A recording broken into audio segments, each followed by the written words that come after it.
Good evening to one and all who are gathered here. On this auspicious occasion, I would like to welcome you all to the last day of International Virtual Workshop on research article writing and publications in high impact journals, jointly organized by Love and Literary Club India, Cap Comedian Trust, and Malaysian Industrial Relations and Human Resource Association, Malaysia. Today we have three speakers: Dr. Samir Gulsar, Assistant Professor, Department of Computer Science and Artificial Intelligence, SR University, Warangal, Telangana. Second speaker, Dr. Hardeep Singh, IK Gujarat Punjab University, Punjab. Third speaker, Associate Professor, TS Dr. Anwar Mohammed Yusuf from Malaysia. So let's start off with the first speaker. Samir Gulsar is an assistant in the Department of Computer Science and Artificial Intelligence in SR University, Warangal. He had received his PhD from B.S. Abdur Rahman Recent Institute of Science and Technology. He has published more than 20 papers in international journals. He also presented umpteen of papers in international and national conferences and also attended several workshops. He is serving as an associate editor in IJICTE and reviewer in various other reputed journals. His research areas include e-learning, artificial intelligence, healthcare, and ontology-based applications. So it's my immense pleasure to invite Samir Gulsar to this scenario. Over to you, sir. Welcome all. I'm Zamir Gulzar. It's a pleasure to be here to be a part of this workshop. Okay.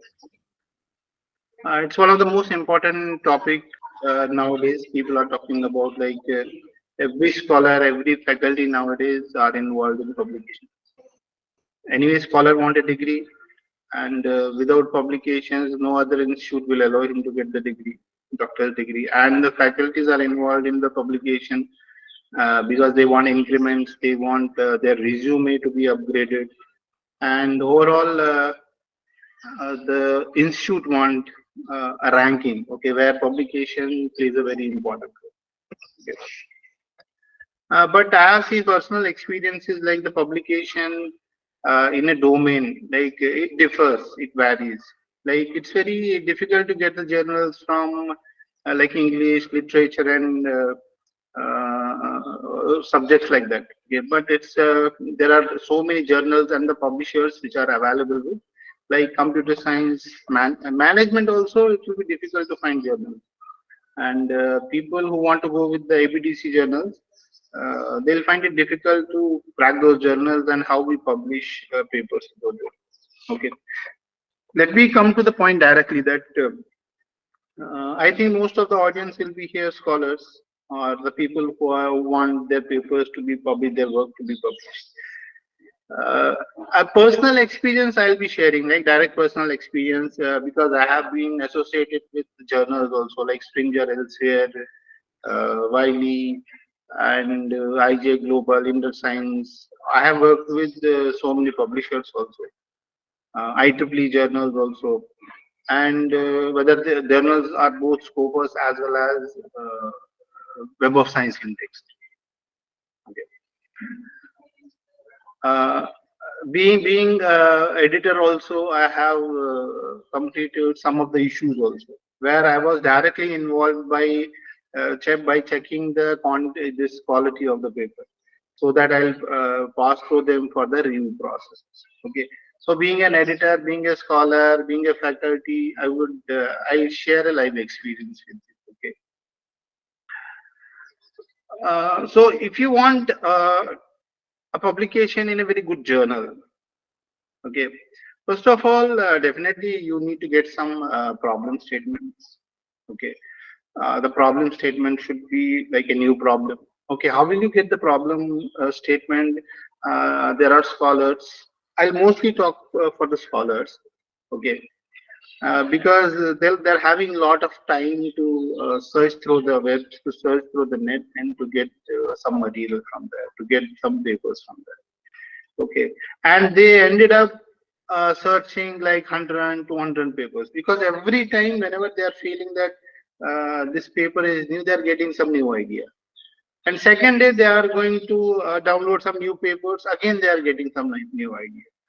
So they will be in a chaos and confusion every time, and this thing will stop them to reach their goal. What is their goal? To find the problem statement.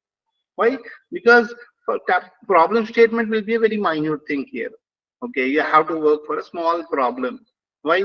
Because whenever you start research, okay, you will be thinking from a domain perspective. Then in that domain, particularly, you will be finding this subdomains, and in that subdomain, you will find some problem.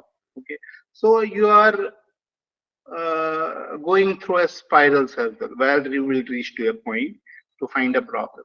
Then you are giving a solution to the problem, finding a solution to the problem. So once you get the solution to the problem, then you will be going for paper publication. You have done that. Then again you will go for thesis writing. In thesis writing, again you have to come back in reverse order. You have to elaborate the things. Okay, so it is a clockwise and anti-clockwise process. Okay, once you want to narrow down at the time of writing the thesis, again you want to expand. So I feel that a person, personally, I feel that a scholar need only 2 to 3 papers, or I'll keep it like a maximum 5 papers to get a research problem. Okay, what you need to do if you are not able to find any problem, if you are very confused, you have so many papers, every day you are getting a new idea, you want to do this work, you want to do that work. Okay, then again next day you are criticizing yourself, this work is not good, that work is not good. Okay, this loop will continue. Okay, what we need, you should first of all try to search some review papers, because if you see, the review papers are getting published in high impact factor journals. You can see review paper like in 5 impact factor journals, 8 impact factor journals, 10 impact factor journals. Why? Because review papers, you have to do a thorough research, like from 2000 up to 2023. I will try to search. Right now, you might have heard of ChatGPT. Okay, if I want to write a review paper on the chat GPT, like things, okay, like automated things, which will AI tools, I'll search from the 2000 itself. Okay, so I'll see the papers which were published from 2000 up to 2023. More than, it will be like more than 150 papers. Okay, so it will be a rigorous study. So as a reviewer, I will not leave any loophole. I will not leave any paper untouched, which is having some new knowledge, which is having some new contribution in this field. Okay, that is why every scholar, the target of the scholar should be first trying to find out latest review paper. Okay, and review papers, I already told you, they are getting published in high impact factor journals because of the exhaustive study, the content. Okay, so it will be beneficial for the scholar. Why? Because it will be having the past research as well as the present and the future scope as well. It will speak about the problems which are open. You can easily find. Instead of finding a work, instead of finding any paper, somebody has done some work, it is better to find a review paper. If you get 1 or 2 or 3 good review papers, if you go through them, okay, but for the review papers, you have to find the review papers which are interconnected with each other. Okay, so that you can find a problem as well as even the solution will come. Okay, I'll tell you how. So once you are done with the review papers, you try to check what are all the open areas over there, the things which has not been touched till now.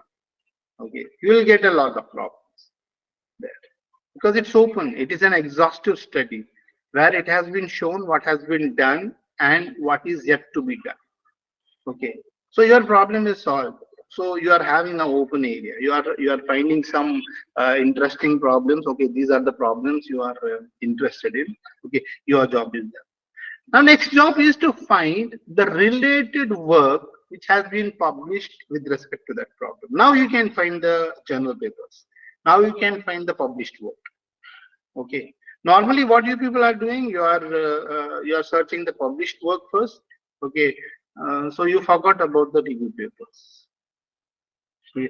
Otherwise, you have to go in reverse manner. You have to find review paper first. Then you have to, if you find out certain problem which is in your interest from the review papers, then you have to go for uh, manuscripts which has been published, where which is connected to your work. Okay.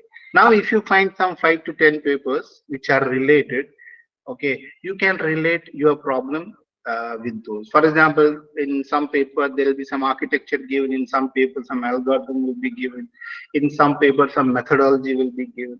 Okay, research is just see, plagiarism is if you are copying from one paper, okay, and the research is if you are copying from 50 papers.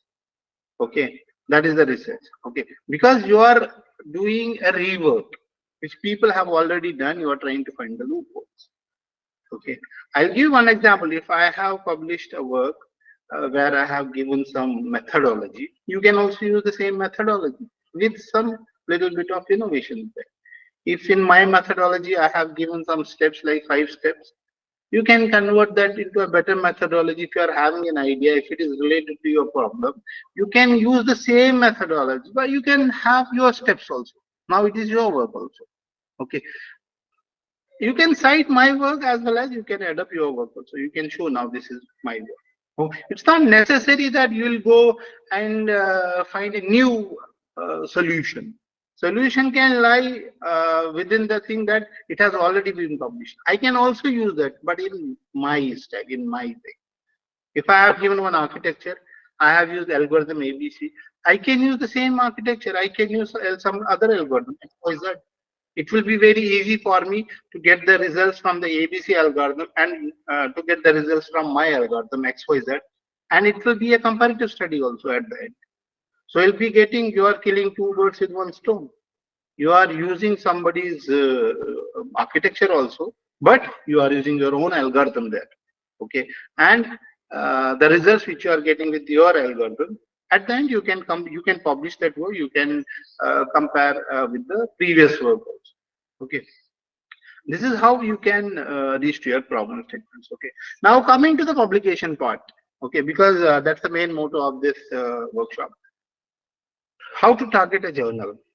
Okay, normally what people are doing, they are having idea, they are having the solution, then they will do some experimental study, or they'll be having they'll collect some data, do analysis with the data, and finally they're having some results in their hand, they start writing papers. So they end up writing 5 to 10 to 15 to 20 pages.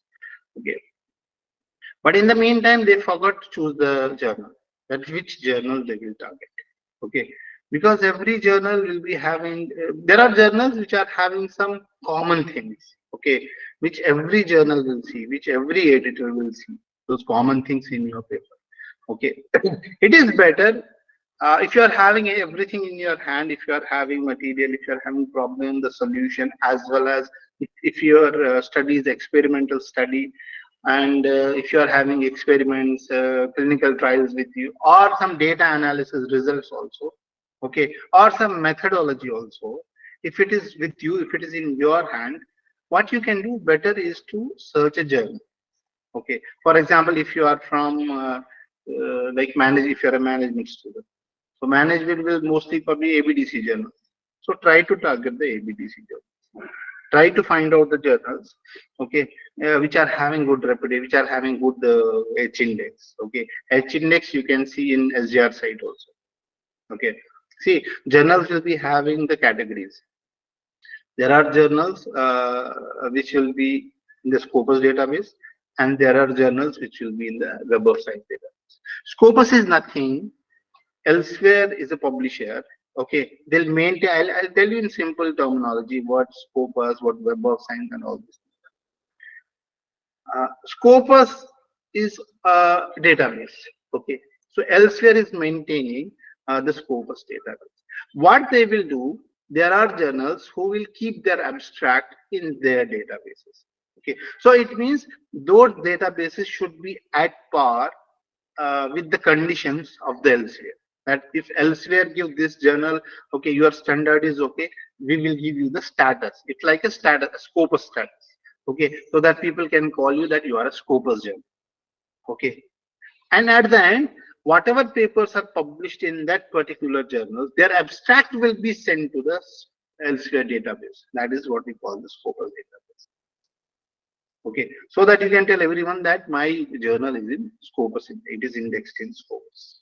Okay, with respect to, but Scopus journals, I'll tell you one thing, that they don't have any impact factor.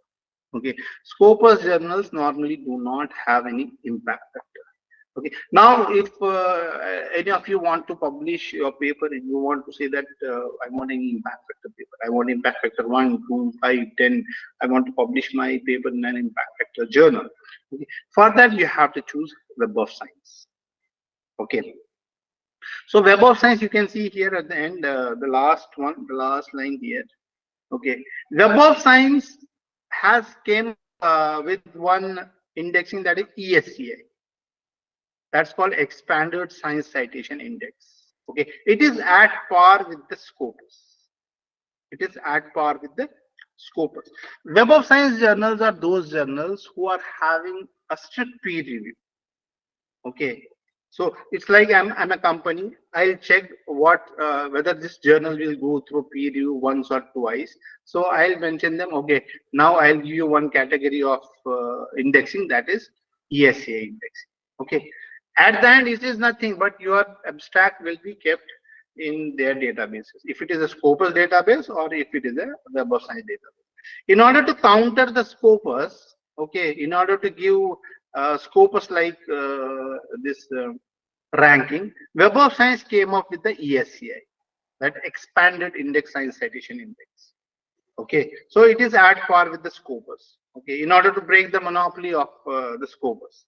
Okay, so ESCI and Scopus, you can see they are at the same category. Okay, then there is one more category, those are SCI, and SCIE is separate thing. Okay, there will be Science Citation Index or Science Citation Index Expanded.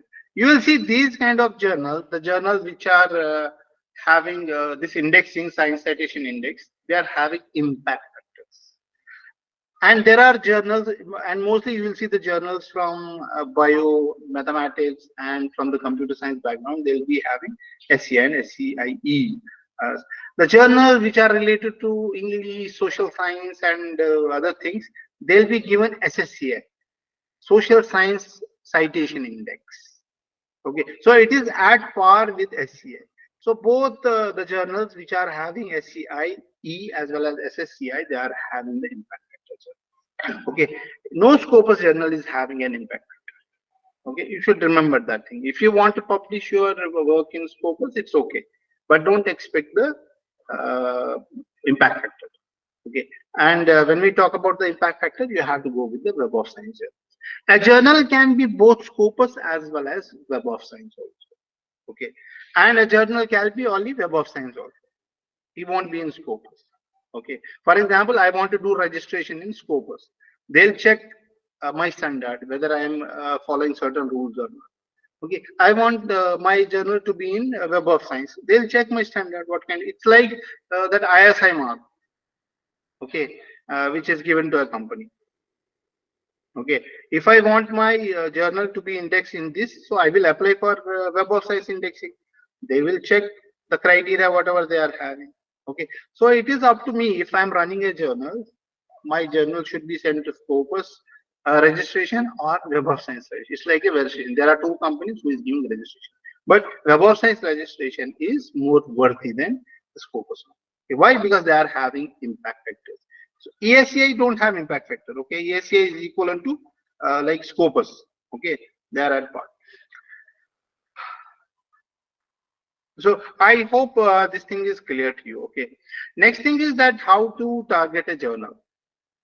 I told you that before writing the paper itself, you should check the journal which is in your interest, which is related to your work.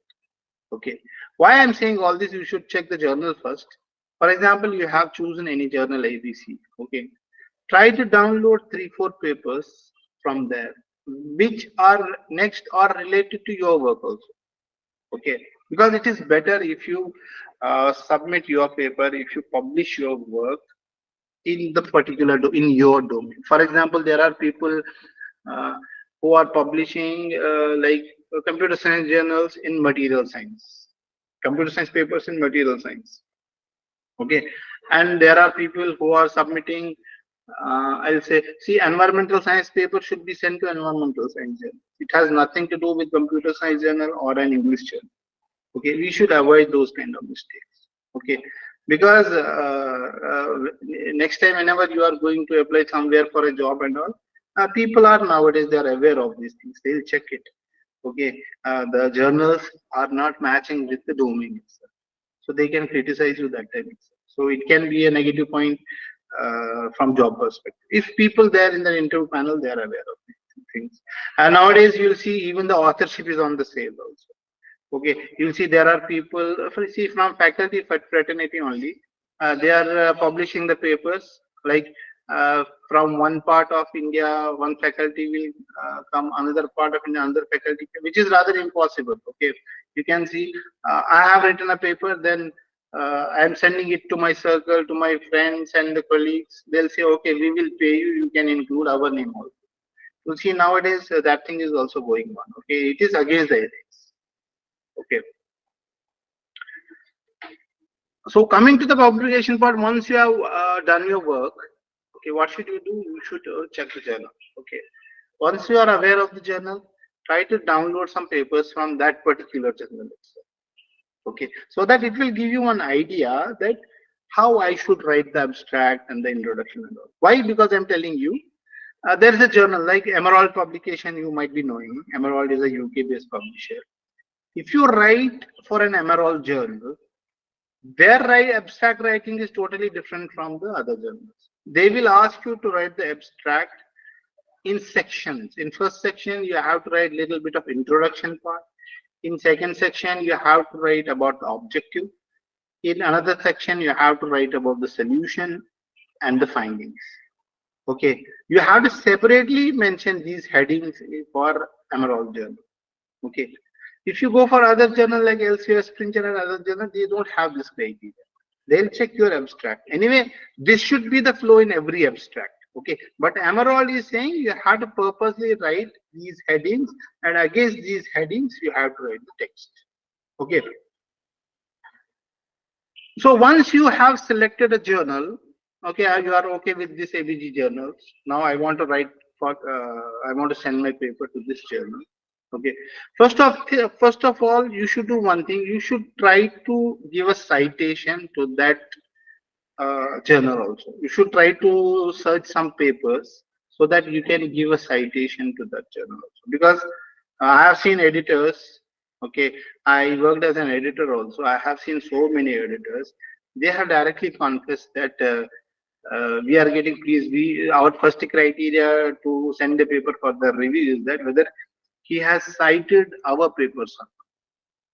Okay, normally this should not be done, but anyway, we are human beings, people are doing that. Okay, this is the reality I'm telling you, what people are actually doing. Okay, so better, you don't know what kind of editor your journal person will be. Okay, better, it's a good idea if you can give a citation to the papers of that particular journal. So it will increase the chances of your paper sending for the review. Okay, because anyway, when you send papers to the good journal, the editor will look at the paper first itself. He will read the abstract only. He won't read all of the paper. Okay, he will read the abstract, and if he is finding it that it is touching the domain, and this paper will be of good interest for this journal, then only he will send it for the next stage, that is the review. Otherwise, the first rejection will come from the editor there itself. Okay, and that portion can take like 1 week, 2 weeks, 3 weeks, 4 weeks also. Okay, it depends on the journal. Nowadays, journal is giving this information on their websites also. The time taken for the first decision. That is, the first decision is whether we should send your paper for review or not. It's not about the rejection and the exception of this acceptance of the journal. No, whether we will send it for the review or not, because they don't want to waste the time of the reviewers, and it's very difficult to get the papers reviewed. Okay, So the first step is that how you can convince the editor itself with the abstract. Okay, so you have to write your abstract. You can see here. You can, if you can go with the emerald theme. Okay, without writing the headings and all, your abstract should contain everything. Small introduction. This was the problem, and our objective was this, and this is the solution we have given. If you have any experimental thing, you can mention the percentage of accuracy or the quality wise. If you are from other background, okay, you should mention it what you have achieved. Okay, you should mention it in summary and the findings. Okay, and one more thing is there.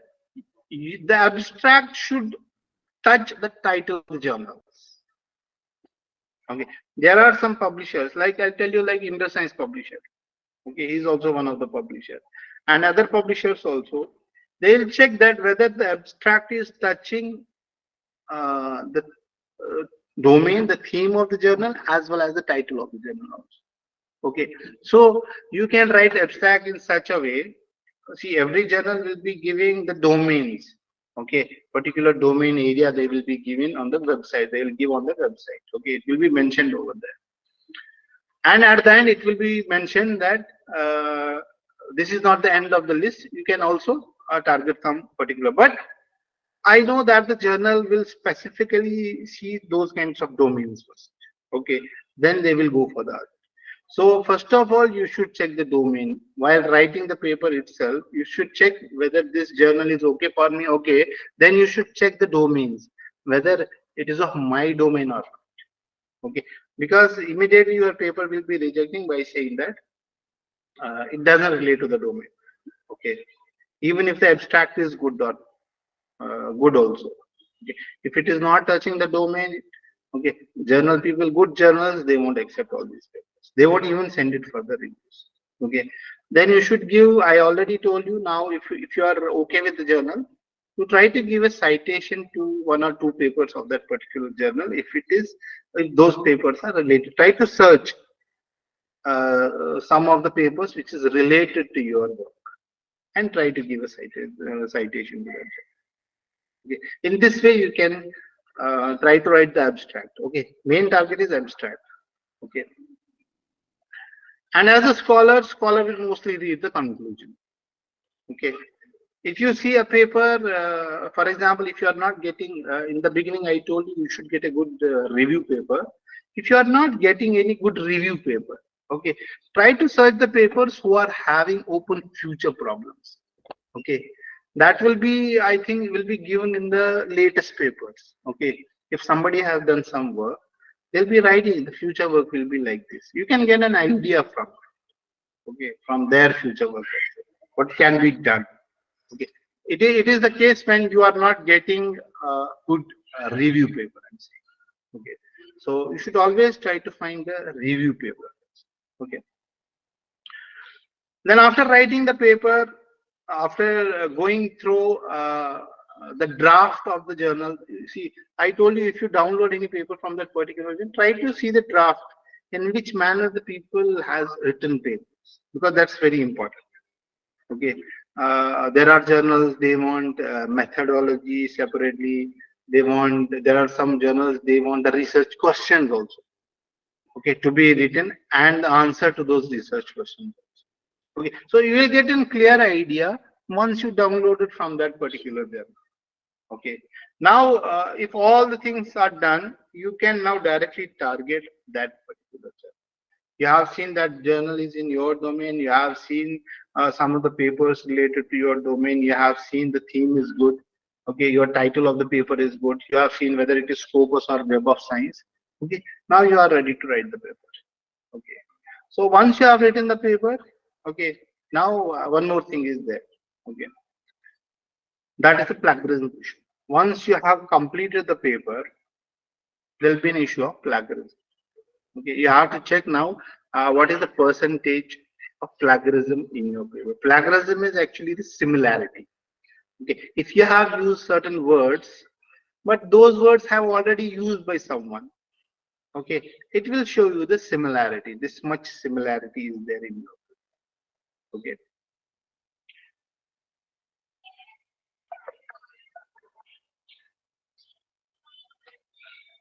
Ma'am, how much time I'm having?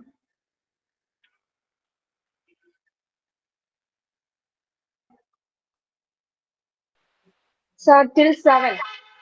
Okay.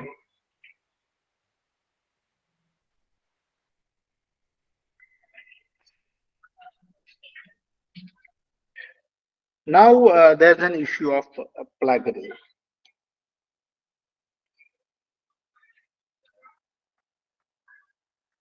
Before sending this paper to the journals, there are journals, they'll check your paper for the plagiarism. There are journals whose criteria is like your plagiarism should be 5%, like the similarity.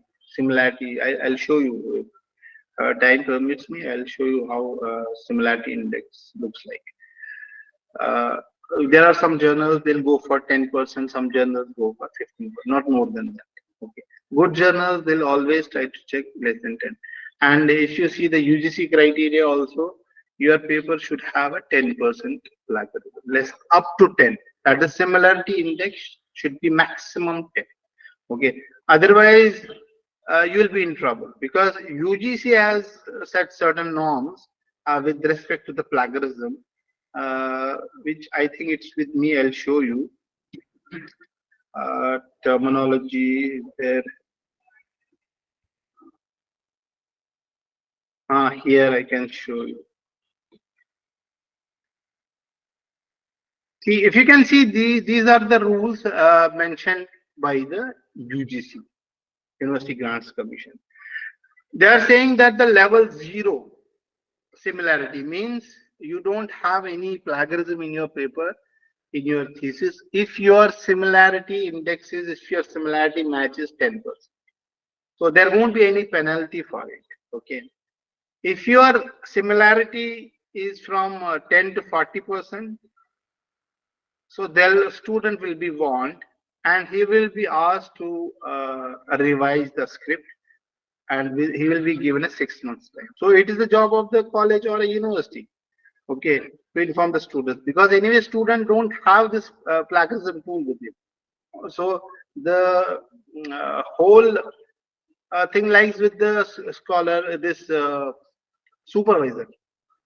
So anyway, supervisor and the scholars, they are connected. So if a scholar is going to a supervisor that my plagiarism is this much, so it's the duty of the supervisor to tell him to revise the script if it is from 0 to 40%. If your similarity is more than 40 to 60, it means the student has not written the paper himself, okay, or he or she has not used her or his own words, okay. So he will be debarred from submitting the script again for 1 year. So he or she won't be allowed to submit a script. It can be done by the journal also, okay. And if your similarity is above 60, your registration can also be cancelled. See, this is the penalty for a student, but there is a penalty for supervisor also, or the faculty also. You can see here.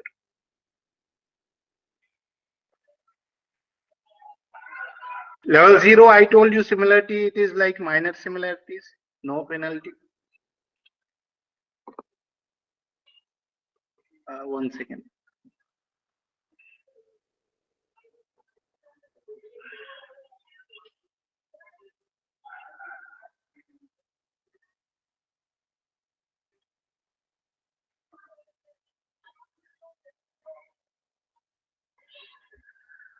Level 0 similarity is no penalty. Level 10 to 40% is like this. You can see here the level 3. This is actually for what?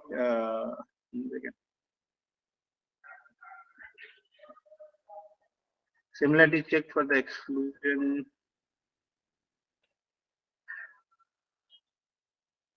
Here you can see level 3 similarity. It is actually the penalty for a faculty or a supervisor. Shall be asked to withdraw. Shall be asked to withdraw the manuscript, and faculty will be denied one annual increment. Okay, it can be done from the institute, and that faculty will not be allowed to supervise any MPhil or PhD student for a period of 2 years. Okay, so it is wholly up to the discretion of the institution. Okay, but already these things are mentioned by the UGC. If your similarity is above 60, the registration of the student will be cancelled and you will not be given to annual increments, and the student and the scholar will be debarred for next 3 years.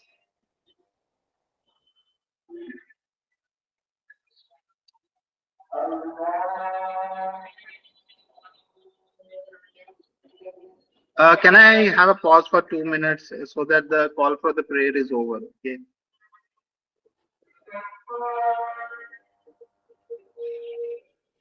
I'll stop my presentation for 2 minutes.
Sorry for the interruption. Okay. Am I audible? Yes, sir, you are audible. Yes, Okay. sir. Coming to the plagiarism part, I don't know how many of you are having an experience of checking the plagiarism of your paper or of your thesis. Okay.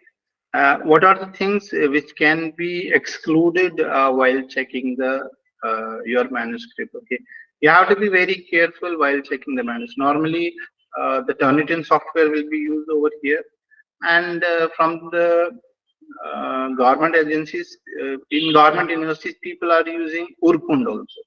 Okay, but I suggest you personally. My suggestion is that I have used both of these softwares, but Turnitin will be more precise. You should always use Turnitin. Okay, don't go for Urkund. Why I'm telling you that?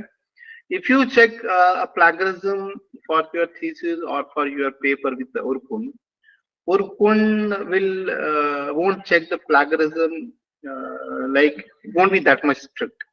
So if Urkund is showing for you like 10%, okay, now you are happy that my plagiarism similarity index is less than 10, I can send it to the journal or thesis I can submit. Okay, But mostly, if you see the journal people, they are having some other software like Turnitin. Okay, for the same paper or for the same journal, for which you have percent of similarity index, the Turnitin will tell you the similarity is 30 to 35%, because it will catch all the work which is matching. I'll tell you how actually it is doing that. Okay, and while you should be very careful while submitting the paper to the, for example, if you are submitting your paper to the Turnitin for plagiarism check, you should do something you should keep in mind. The first thing is, don't include the references at that time. You don't need to include the references in the paper and send it for the file. You can delete the references, keep it separately in a separate file, so that when your plagiarism report is ready, if it is less than 10% or maximum 10%, later on you can add references to that particular paper, because references are not counted in similarity check or indexing. Okay, so it is waste if you are going to put your references in the paper and send it for the plagiarism check. Don't put references. If you are having too many references, like 100 200 references in your thesis, it will take more time also to check the plagiarism. So avoid the references over there. Okay. And one more thing, while checking the plagiarism, you should send the title of the paper, and you should not write the author names and their affiliations, because author name will be always there and the affiliation is always there. That university name always will be over the on the internet. Okay, so simply you keep the title of the paper and the rest of the paper over there without references. Okay, if you do that, if you are having a title of your paper, then the main paper body is there. No need to include the references. At the conclusion, you can stop. Okay, and you can submit both PDF as well as a Word file for the plagiarism check. Okay, plagiarism won't be counted. Now, for example, if you have not done, like if you have not removed the references, you will keep references over there. You will keep affiliation over there. You will keep everything over there. Okay, now since you are a naive user, you don't know. You have given someone to check the similarity. He is checking. Okay, because everybody don't know how to execute this software. Okay, there are options which are available in this software that you can exclude two, three things. First of all, it will be mentioned there all the references and the bibliography to be excluded. So there will be one checkbox there. Okay, the person who will check the plagiarism, he has to tick mark that don't include the references in the plagiarism check. Okay, another thing will be available there. There'll be one more thing I forgot. I think it will be, no, it is not here. It is in my another slide. There will be percentage, that less than, there are people who are sometimes writing less than 1%. Don't include that. Okay, but you should not do that. See, if you can, I can show you here a note, the last line. It shall exclude a common knowledge or coincidental terms up to 14 consecutive words. So it means these mathematical formulas are there. You cannot change the formulas. There are sayings. You cannot say all those things. Okay. There are quotation marks. Okay. So you can exclude quotation marks also. Okay. Because you are citing them and you are referring the paper in the same words. That's why you have kept it in quotation marks. Okay, you are saying this is not my own, this is somebody's saying, so you have kept it in double quotations. That also you can exclude. References also you can exclude. And one more option will be there, the percent. Don't count the percentage. You should write 14 words. 1-4 words is already written there. You should write 1-4, because UGC is allowing you that if there is a similarity, if you are having consecutive 14 words, if it is showing in plagiarism, you can also exclude them. So they are believing that when you are writing a sentence, there are more chances that some sentence up to 14 words it can match. Okay, so UGC is itself telling you that you can exclude these things. Here you can see 14 words, consecutive words. It should be consecutive one line. If one line is having like 8 words, 9 words, 10 words, up to 14 words, you can exclude that. So these are the three things which you can exclude. You can exclude the references, you can exclude the quotation marks, you can exclude 14 consecutive words. There is one more option, the percentage option, because in plagiarism it is showing that the less than 1% plagiarism is also there. You should not remove that, okay, because that's also a plagiarism. And one more thing is that's a self plagiarism, that you are quoting your own papers. You are quoting your own paper which has already been published. Okay, that is also you should not exclude. You can exclude only three things. Have it's given here: all quotation works, all the references, all the generic terms, laws, and the symbols. Okay, you can see in mathematics we are having formulas, equations, which we cannot change. Okay, that's why they have given up to 14 consecutive words. You can conclude that. Okay, once you are done with that,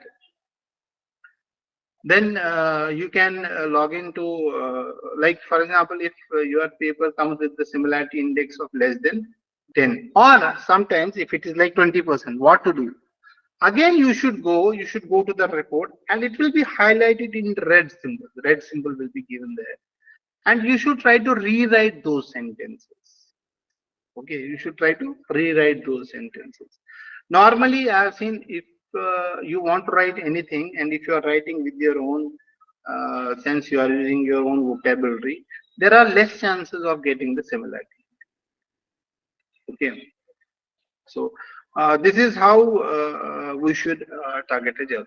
Once your paper is ready, you can log in, you can create a login, and you can send your paper to the journals. Okay, then there are other issues. Okay, on what basis the journal will reject and give you the reviews. If you are getting it, see, you should be very lucky even if a journal is rejecting your paper. Okay, but you should expect that they should give me the rejection with comments. Why? Because those comments will be very helpful for you to revise your paper. If I am rejecting you without telling you the reason, how can you correct yourself? Okay. If I'm rejecting you, I'm telling you are having so and so, you are doing so and so mistakes. Okay, you are having these loopholes. Okay, there is possibility you will listen to me, and you will correct those things in the paper. Your paper will be strong before sending it to the next targeted journal. Okay. This is all from my side. Okay, I'm open for question and questioning session. Okay, if you are having any doubt, please feel free to ask me anything.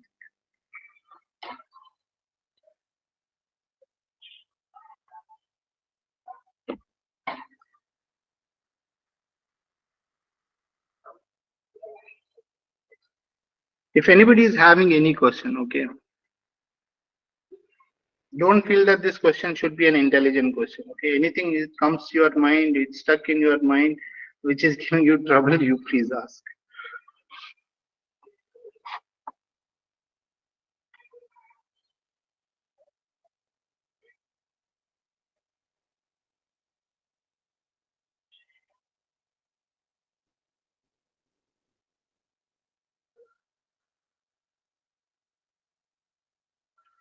Any questions?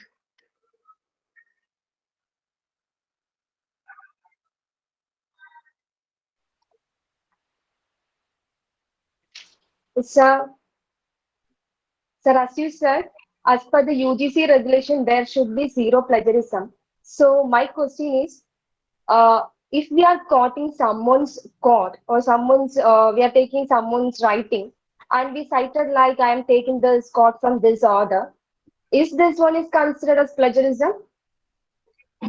See, the first question is UGC never asks for zero plagiarism. Okay, because Okay, it's very sir. impossible to have a zero plagiarism. They are saying maximum you can have 10% similarity. Okay, it can match to internet content, it can match to the databases. Okay, so maximum 10%. Okay, now coming to your second question, you are saying, can you please repeat your second question? Sir, if we are quoting, if we are taking someone's quote and we Okay, cited like I am taken this quote from this author, then okay, is I this got it. one I is got it. considered plagiarism? I got it. I got it. See, there are certain things which we cannot change. Okay, I need to keep it in the same manner which that author has written. Okay, so I'll keep that in the double quotations. Okay, normally in literature you will cite your authors. Okay, and in English literature mostly people will be using the double quotation marks. So I'll be using some sayings or an aphorism or any other thing. I'll keep in the double quotation marks, and I'm also giving a citation. I'm referring that also. Okay, that is why I think you have not checked the third last slide. You can exclude quotations, double quotation marks also you can exclude, so it won't come in the plagiarism section. It won't come in the similarity. I told you there are three exclusions given. The first exclusion is for the references. Okay, so it is better not to include the references in your paper. Send it for the plagiarism check without including the references. Okay, there is no need to checkbox over that, exclude the reference. When you don't have a reference, okay, we don't need to keep that checkbox on. Another thing is double quotation marks will be given there. Okay, so you can exclude double quotations also. Another thing is 14 words. So these are the three things which you can exclude, which is permitted to exclude. Hope I Okay, gave the thank you answer. so much, sir.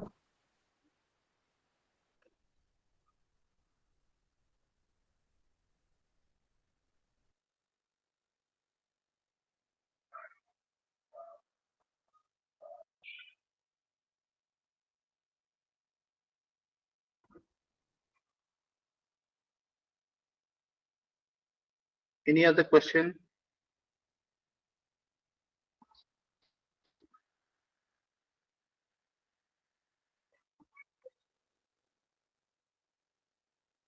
Please ask some questions because it's a very sensitive issue.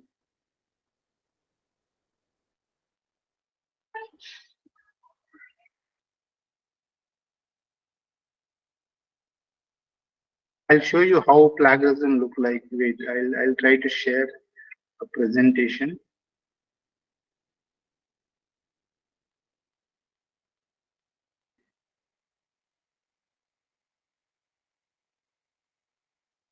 This presentation I have given in Tirupati.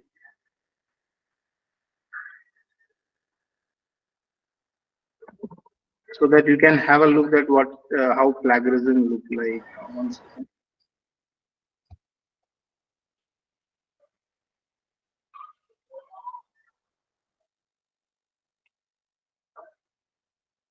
Yes, I'll share it. Wait.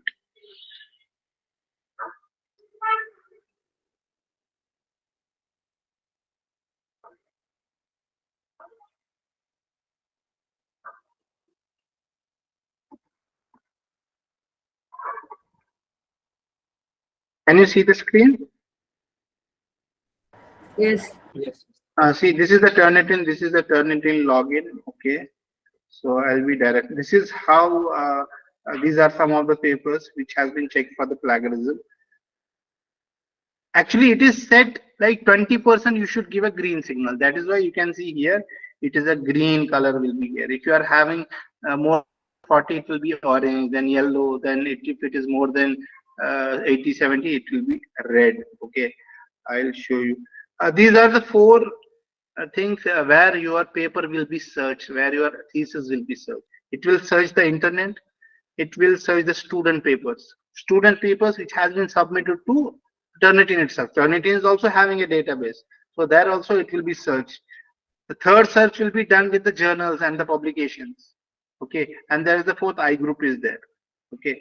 This is how we upload a paper. Okay. See, this paper is showing 99% plagiarism. I'll show you how it look like.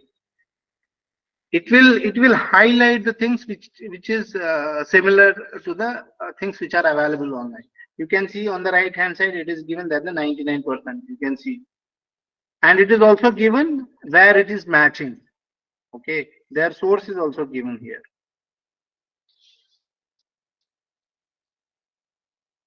Now you can see here, if you are able to see this on the, you can see here on top, there are three things which is given. The first thing is exclude quotes, which we have said that if we have quotations in our paper, okay, you can exclude that. because that won't come into plagiarism. Why? You cannot rewrite the code. If it is somebody's code, you have to give reference and you can put in double quotation. Here you can see the checkbox is on the right hand side. Okay, you can exclude that code. You can exclude the bibliography, the references. Okay, that's why I told you that no need to include the references while checking the plagiarism. Okay, quotation is a part of the paper body or the thesis body. You can exclude it. You have to check this box, and you can see here number of words. This first one, if you write 14 words, 14 words also you can exclude. Okay, if you check box these two check boxes and the 14 words, your plagiarism will be little bit less. Okay, if you do so, like here, I have removed the quotations, references, and the 14 words. Now you can see my similarity index has been reduced to 69%. Okay, so my total plagiarism is 69%. Okay, you can see here how the report will look like. It will not show you the, it won't tell you that this is plagiarism. It will tell you similarity. The same text is available either on internet or in journals or in databases. Now you can see the sources also. Internet source 99%, publication source, student source. So the overall plagiarism was 99. Okay, so if you remove the references, quotations, and the 14 words, it will show you less, like 69%. You can see the percentage, how this paper 11% is matching to this paper, 5% is matching to this paper, 5% here. Okay,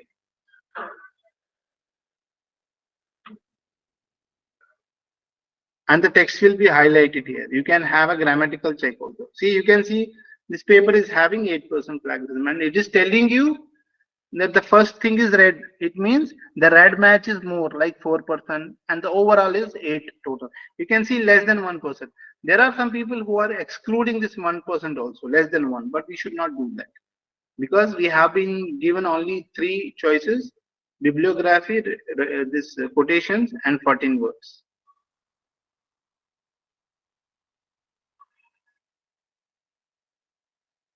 And whenever you check plagiarism, whenever you ask, and one more thing is there, you should not commit a mistake that you should give your paper or thesis to someone. You please check it in your database. You check in your institution's plagiarism tool. Don't do that.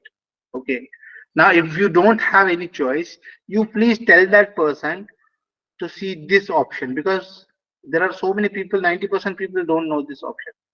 You can see here it is written submit paper, and there is no repository option is there. That means I am saying that Turnitin should not keep my paper in their database, because once you are, for example, once you have given, I'm a novice, I am having Turnitin, you are giving paper to me, I'll check it in my data, I'll check it in my Turnitin tool.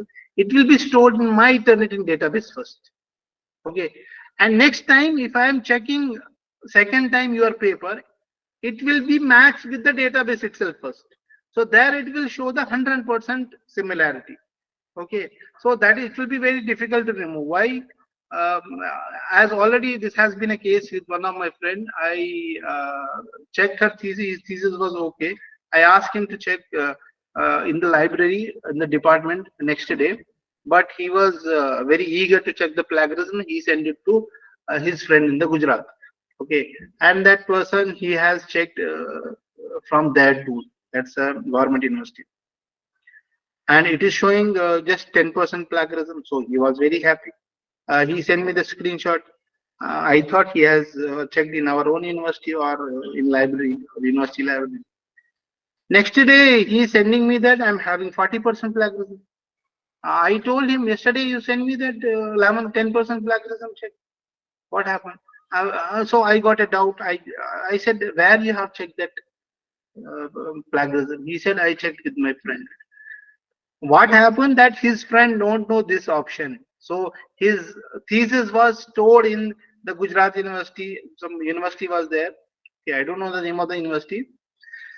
It was in their repository. So when our university is checking the plagiarism, I already told you that it is checking the journals, the Turnitin databases also. Okay, so it has checked the Turnitin databases. Now the report is coming 40% plagiarism, and similarity it is showing with that Gujarat University. Okay, that is his thesis. Now he is asking his friend, you please remove it from the repository. His friend said, I am checking it. You are not a student of this university. It was illegal for me to check. I cannot tell this to my boss. He will throw me out. There will be a case against me. Okay. So in that case, his thesis was rewritten 2 times. Okay. Before being submitted in a university in Chennai. Okay. So you should never do that mistake. And if you don't have any choice, you please ask that person who is checking the plagiarism for you to tell them that while submitting the paper or the thesis, it should not be stored in the repository. It will not be stored in the Turnitin repository. Why? Because if I want to remove it from the Turnitin repository, now every paper will be having a paper ID. Once you are generating I'll show you. You'll be given a paper ID there. Paper ID will be generated. Okay, that ID you have to send to Turnitin, then only they can remove it from the database. You can see the last one here. This is the paper ID which will be generated. If you are having this paper ID, you can send it to not you, the person who is in contact with the Turnitin. He can send it to the Turnitin that please remove this ID from the database. Then only they will remove. Otherwise, it will be always in the Turnitin database. Okay, so you should never do that mistake.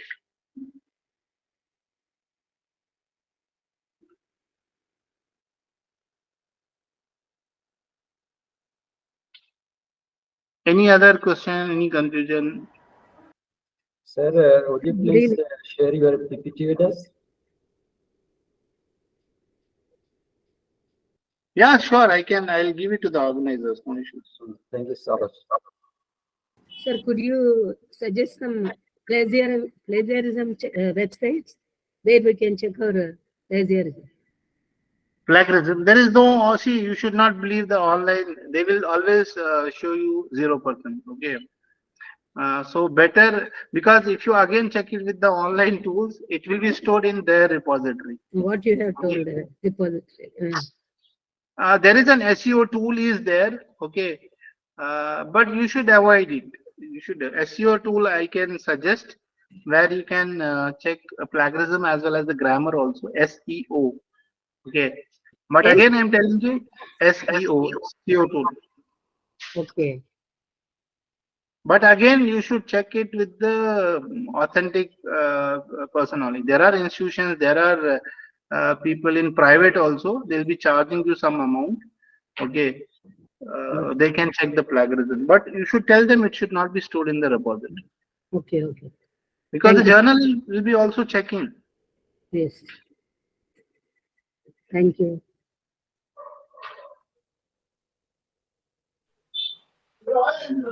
Thank you so much, sir, this wonderful session. Thank you so much. Thank you.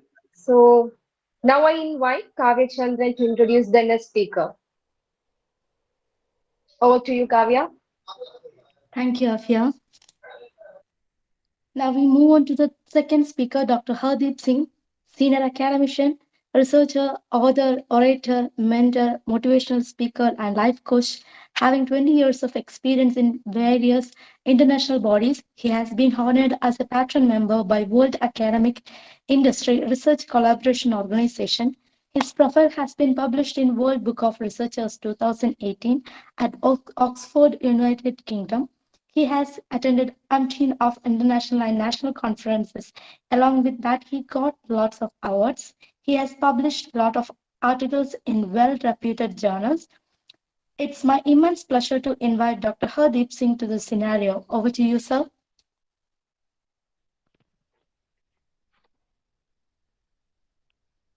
Hello. Am I audible to everybody? Yes, sir. Yes, sir. Yes, sir. Am I audible? Yes, yes. Am I audible? Yes, sir. Yes, sir, you're audible. Am I audible? Should I start? Yeah, you Yes, shall sir. start, sir. Yes. Please go on. So, ma'am, my voice is audible. Should I start the session? Yes. Yes, sir. You Yes, can sir. You start. can start. Yes. I am not getting your voice. Yes, sir. You can start. Hello. Hello. Hello. You are audible, sir. My voice is audible. Yes, sir. You are audible. Sir, connect your headset properly. Ma'am, you are mute. I am not listening you. Yes, sir, you can start. Hello. Hello, Sir, you we can can start, hear. sir. Ma'am, should I start the session? Yes, you shall start, sir. Maybe he has some problem, ma'am. Yes, sir, you can start.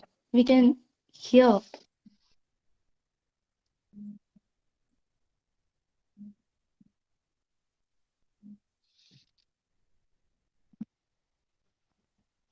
Hello.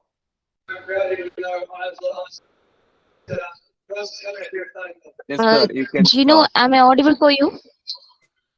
Yes. Ma'am, should I start the session? Yes, sir. You can start now.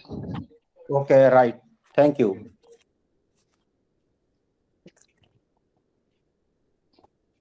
So, good evening, everybody, all the participants available on this platform.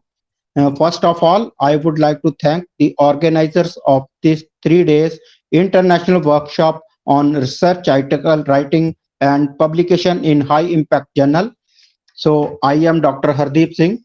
Today I will talk on ethical issues in research and publication.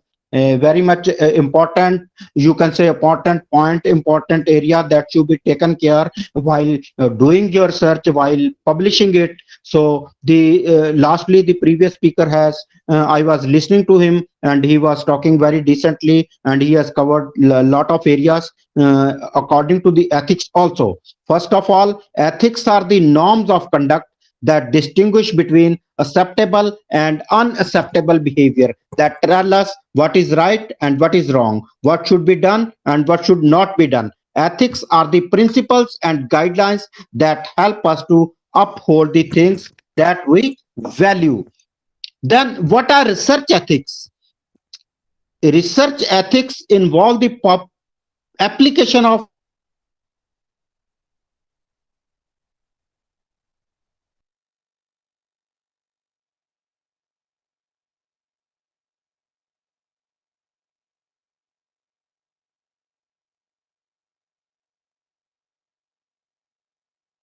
involving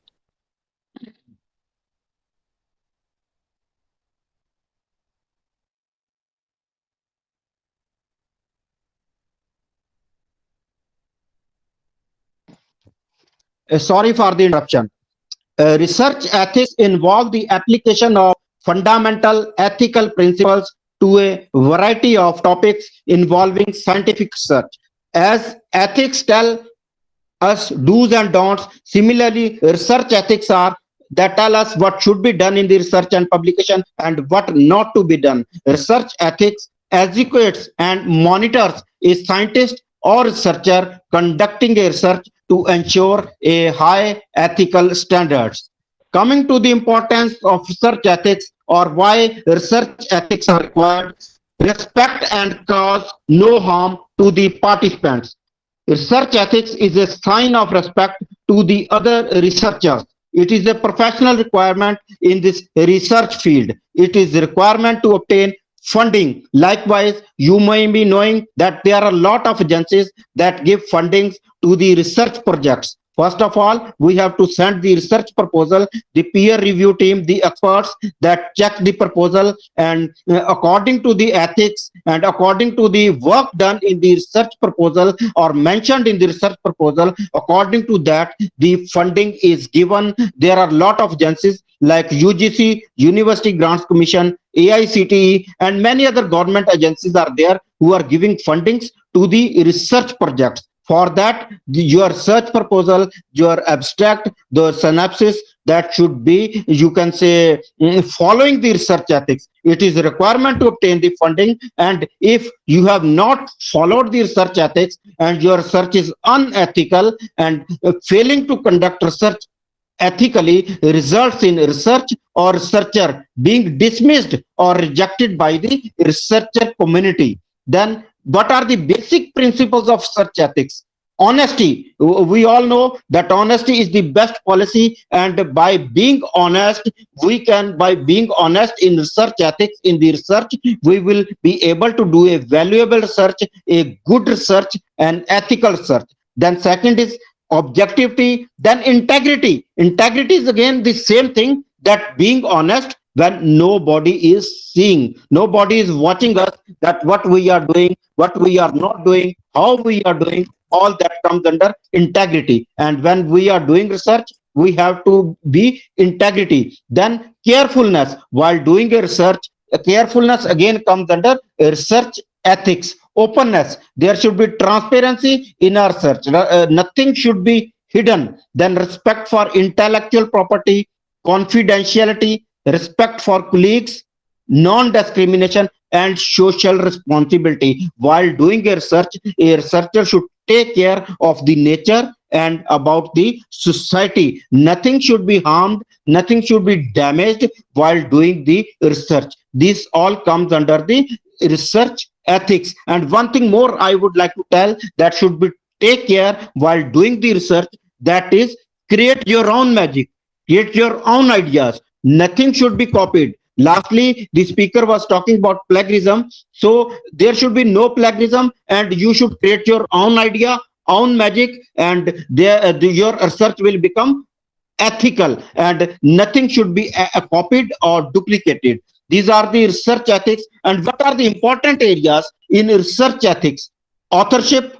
Authorship we will talk in detail in the you can say coming time. Then plagiarism. Plagiarism, I am again repeating, that is similarity in the text, that is plagiarism. It can be direct plagiarism, it can be complete plagiarism, then source based plagiarism, partial plagiarism, then self plagiarism. When you are you can say copying the matter from your own research paper or from your own thesis, that again comes self plagiarism, or we can say it auto plagiarism. Then accidental plagiarism. Accidental plagiarism means that you have taken a data, or you have copied the matter or data from some other's research paper or thesis accidentally. You don't know about that it has been published, or it is somebody else's data.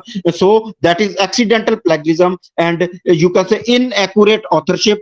Inaccurate authorship, that also comes under plagiarism. Then image manipulation, image fabrication. These all are the types of plagiarism, and we should avoid plagiarism to make a, you can say, real research, a ethical research.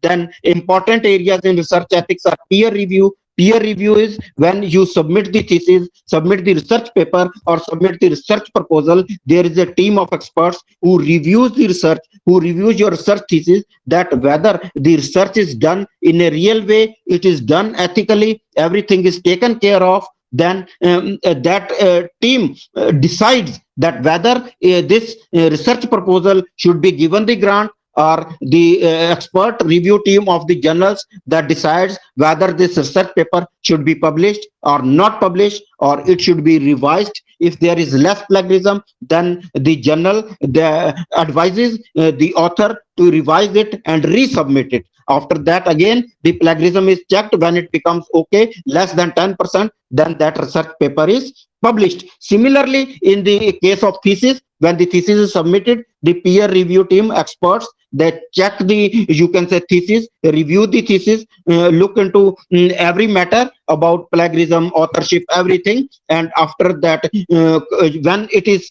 seen that the research paper or the thesis, it is okay, then it is, you can say, called for viva or for the further processing. That is peer review. Then research with animals.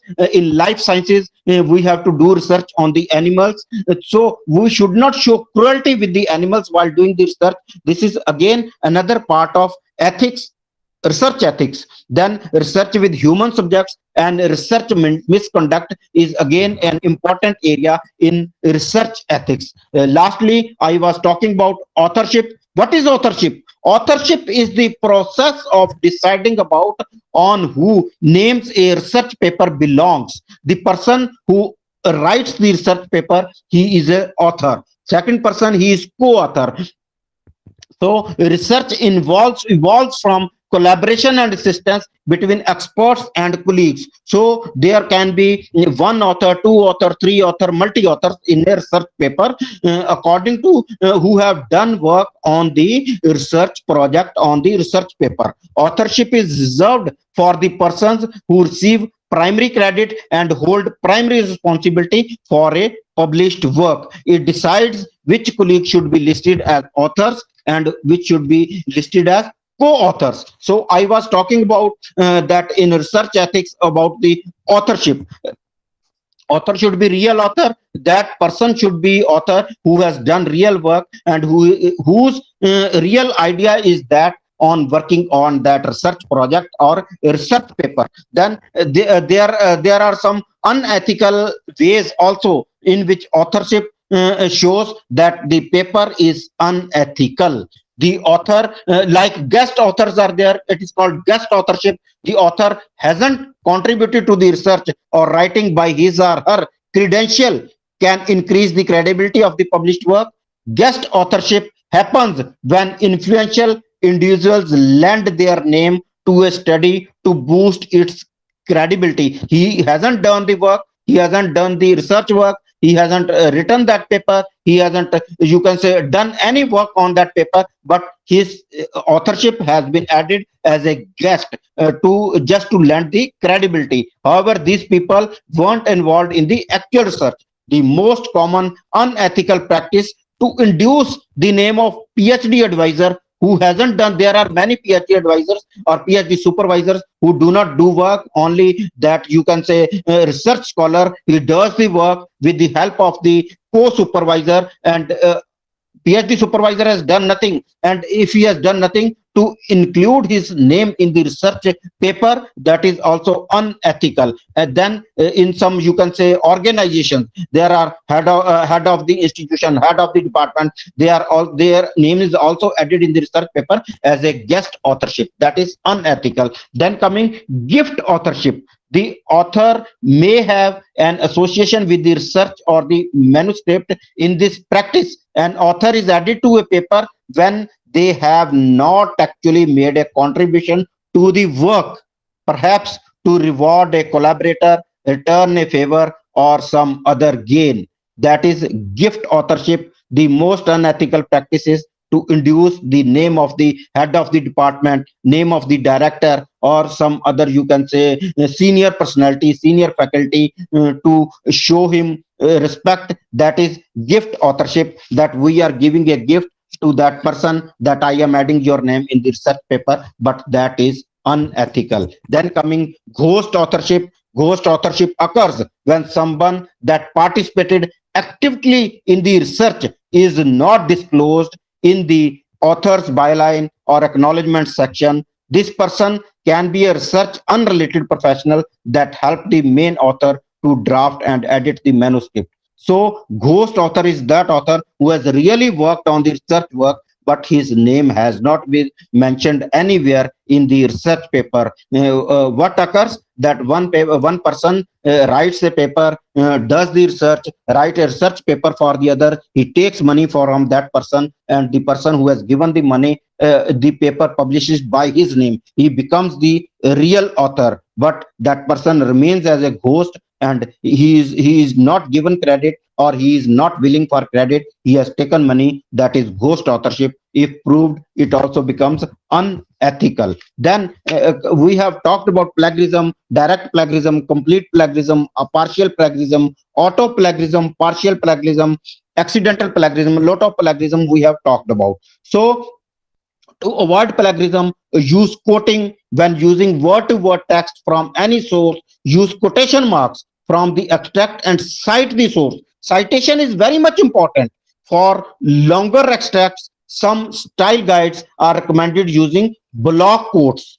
Block quotes can be again used for quoting to avoid the plagiarism. Then second is when we do this summarizing, use your own words to convey the main message or idea of the original work in an abridged form. Again saying, I have already told that create your own magic, create your own idea. You should create your own words. Your vocabulary should be strong. And when you summarize or write your research paper in your own words, there is no chance of plagiarism, and there is your paper will become an ethical paper. And make sure to cite the original source. Citation should not be, you can say, skipped. Citation is very much important in this, you can say, research paper writing, research thesis writing, and research proposal writing. In every research publication, citation is very much important. Then paraphrasing, when paraphrasing original work, make sure to use your own words and sentences to convey the same meaning. Always cite the original source. I am again and again repeating that citation is very much important to avoid the plagiarism. Then common knowledge, universal truths or facts expected to be known to the readers need not to be cited. When there are, you can say, universal truths, facts that you cannot change. You cannot change the language, you cannot change the fact, you cannot change the truth. So that remains same, and they are not, you can say, need not to be cited. Then cite statistical information or lesser known facts. Then when in confusion, when you come in confusion that I am writing this line or writing this thing, and whether it is, you can say, universal truth, universal fact or not, then you should, what you should do, then that state, then not always cite to remove that doubt. When you are in doubt, then cite that thing. Then comes research reproducibility. When talking about ethical research, your research should be reproducible. Although reproducibility is promoted in science, but researchers are not keen to replicate or read published results. Moreover, published work is expected to be reproducible, but it's rarely tests on these grounds later. It is responsibility to the researcher to promote reproducibility. So how can you ensure that your work is reproducible? This is again a question, that how can we ensure that your work is reproducible? Write detailed experimental protocols that are easy to understand and implement. Then share your research outputs in an open access repository to make them accessible. Then perform experiments in duplicates or triplicates to increase the robustness of your findings. Refrain from data and fabrication or manipulation. So there should be no data fabrication, no data manipulation, no image manipulation, no image fabrication. Then only your, you can say, research work will be reproducible. It is important to note that reproducible research is not always correct. There are many instances when you can say reproducible research becomes incorrect. False positives in published research, bad quality of data and data analysis, then poor study design is there, missed confounding variables are there, and omitted data points are there. Even then, the reproducible research is not correct.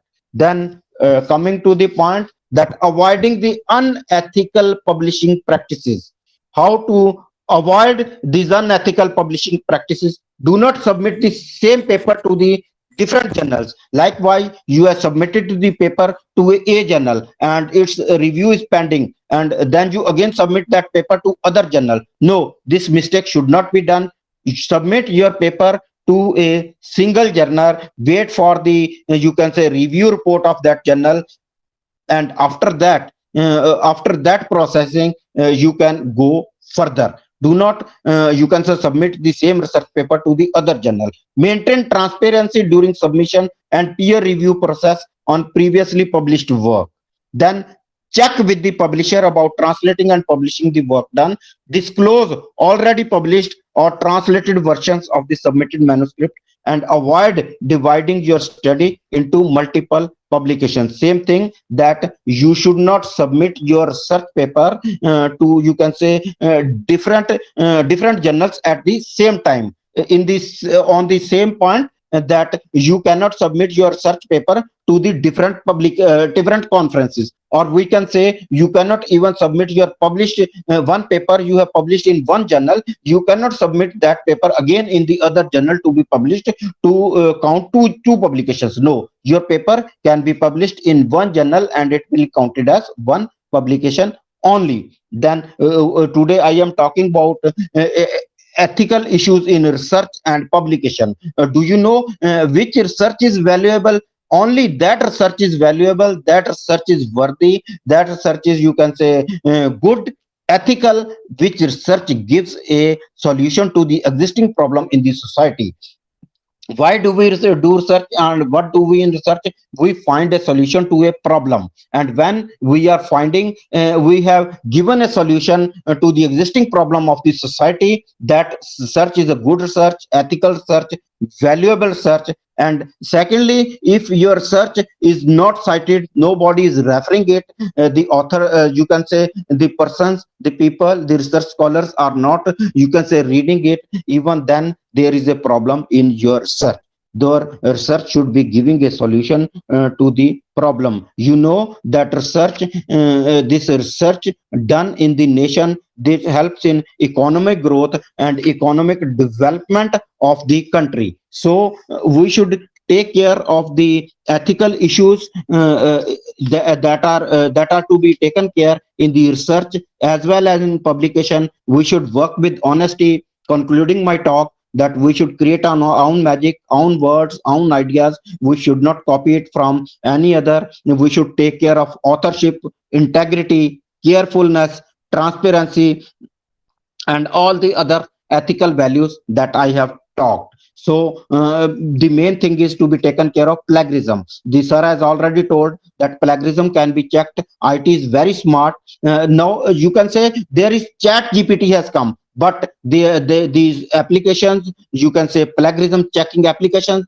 they can even detect the data created by artificial intelligence or by the chat GPT. So you should be careful and create your own words, increase your vocabulary, strengthen your English language, English vocabulary, and use your own words, own thoughts, own ideas, and do not copy it from anywhere. And your paper will be a worthy paper, a valuable paper, a knowledgeable paper. So lastly speaking, that you should take care of the research and publication ethics while doing your search, while writing your search paper, while writing your search proposal, and even while writing your PhD, MPhil, or MTech thesis or dissertation. So, dear participants, dear candidates, this was my today's talk about ethical issues in research and publication.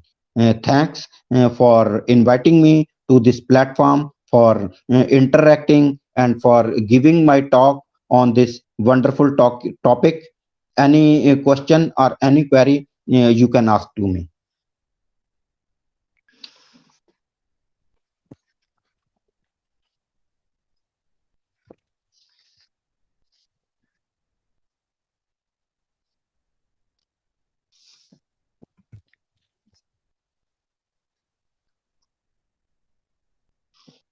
Sir, my talk is over.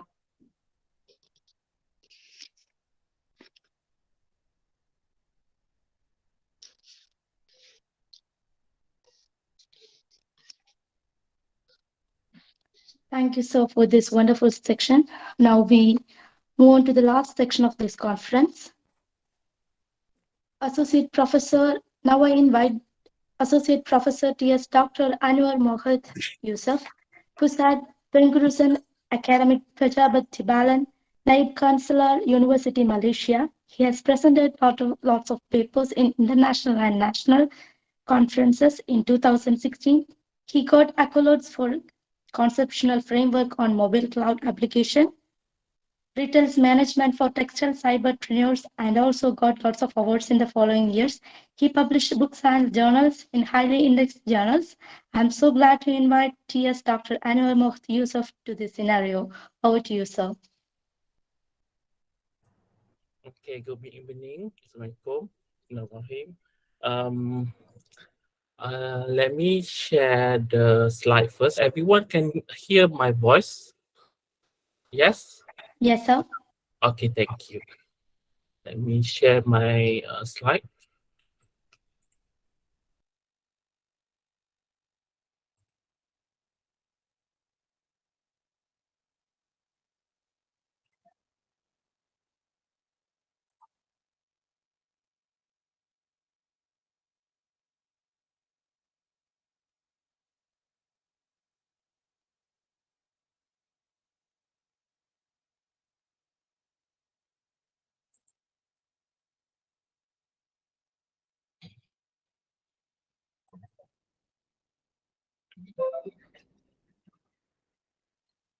Okay, so everyone can see. Okay.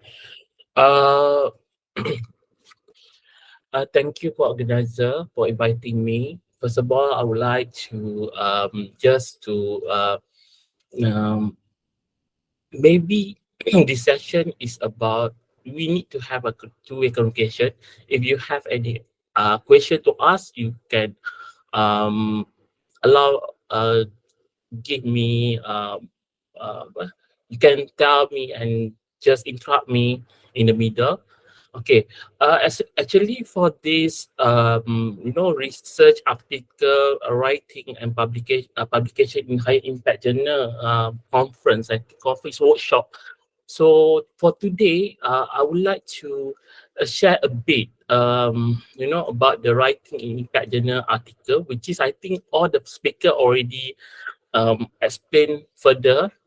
So I just share based my experience and how we can see that the in terms of step, that three crucial steps that need to very not all the student, maybe from the doctoral master student who are planning to write the research article might useful to apply this step. Before that, I would like, I from Malaysia. In the one of the Peninsula Malaysia, maybe everyone here may have arrived a visit to Malaysia. So in Malaysia, we have one state in Kelantan State, and in that state have a lot of all the university, and one of them is University Malaysia Kelantan. So I'm at the associate professor in one of faculty of creative technology and heritage in University Malaysia Kelantan. You can use the QR code maybe to know further about me, because we have a very limited time to because I need to share a bit based on our topic today.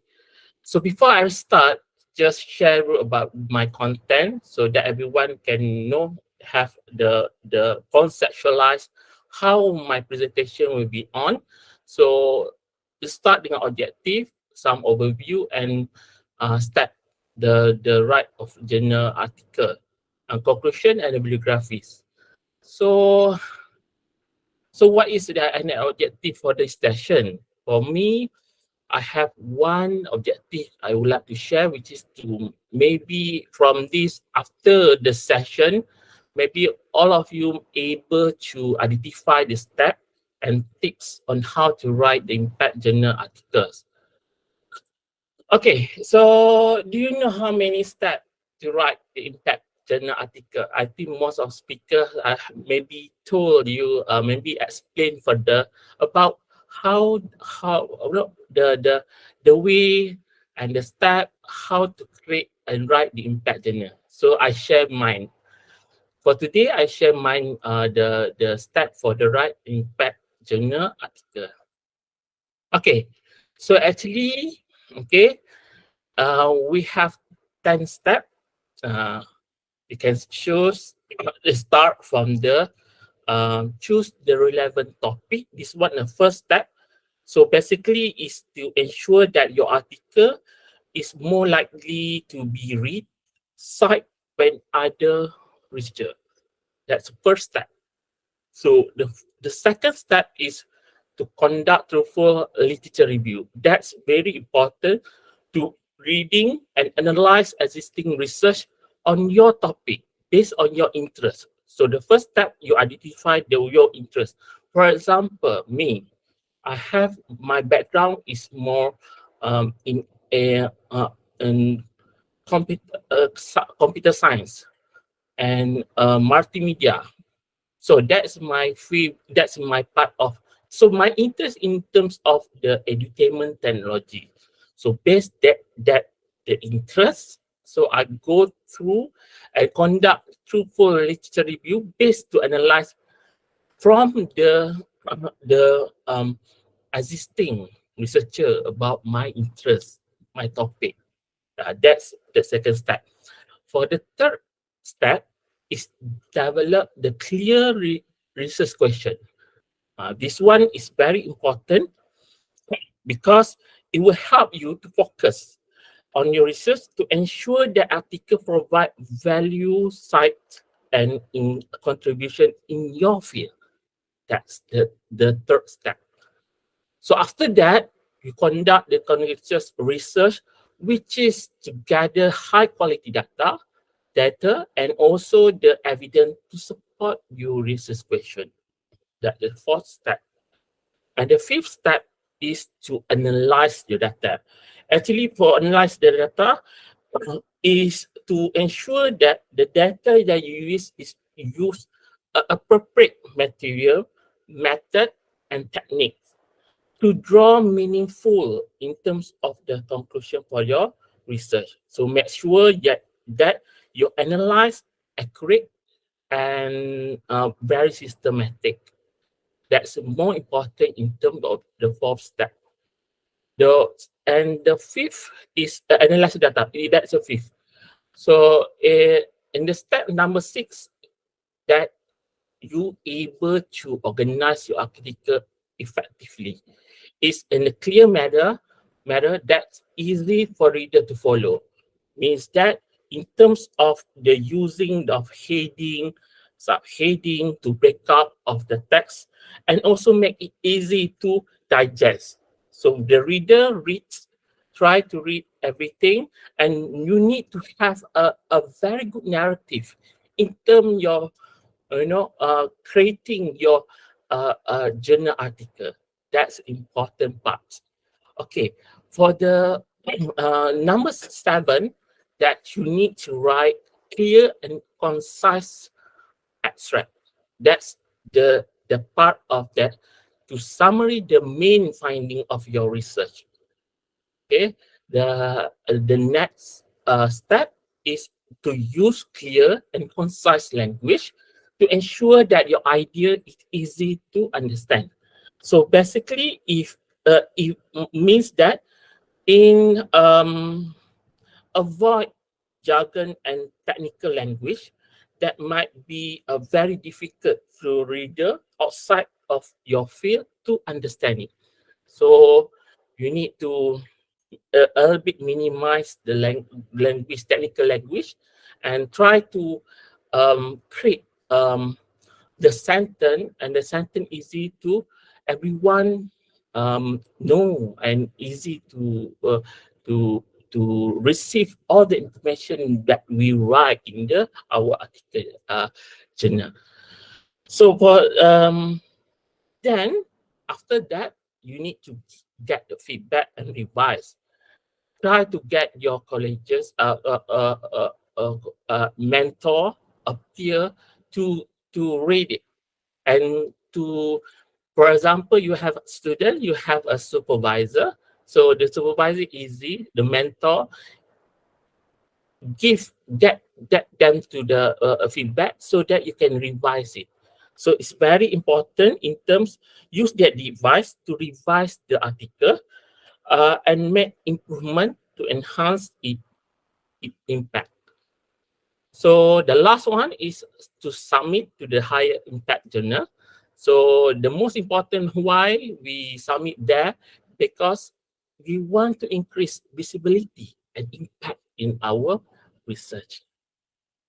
So these are 10 steps which is I applied and based on my previous experience when to write the journal article. Okay, among of these steps, do you think which one is them is very crucial step that we like to share in this session? So, do you know which one? Anybody want to answer? I show you again this step. Just want to get your opinion. You can write in your chat. So which one among of these steps, which one is very crucial and very important in terms of to ensure that the journal the article is good enough.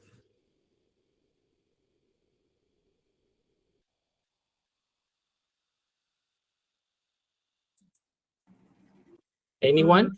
2 and 6. 2 and 6. Okay, 2 and 6. What else? Who else? Conduct a thorough literature review.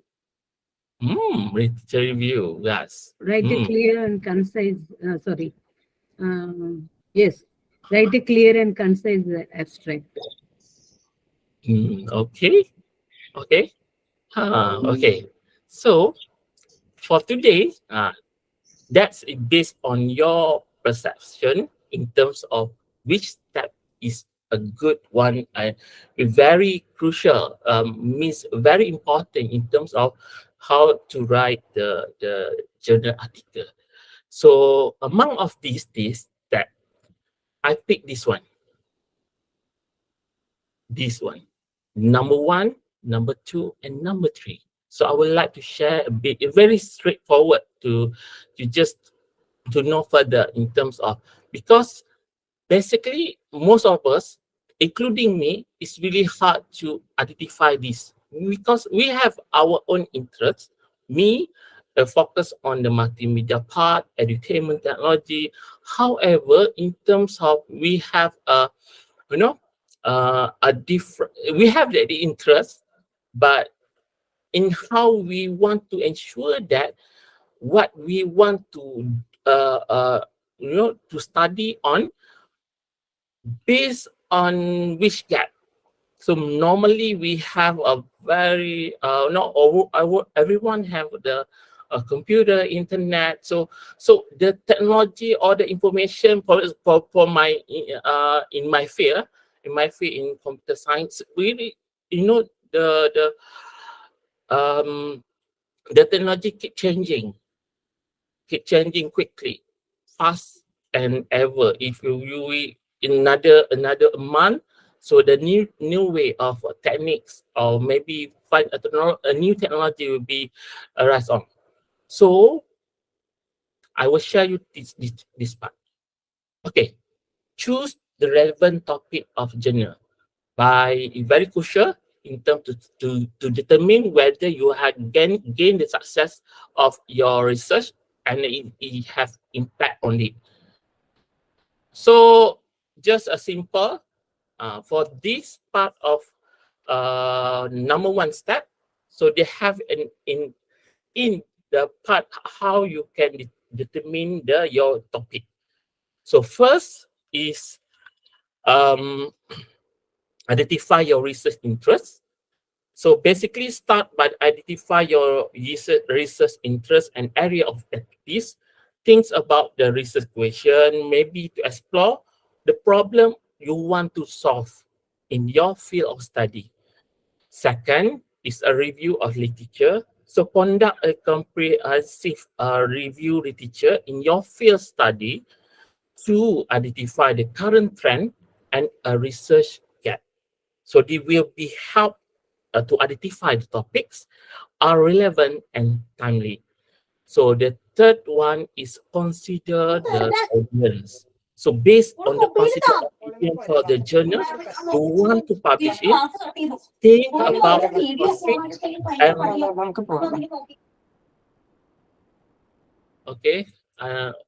okay, clear. Think about the topic and research question that you interest the reader of the journal. So consult your expert, okay, and consider to have a practical application. So this one is practical application is um,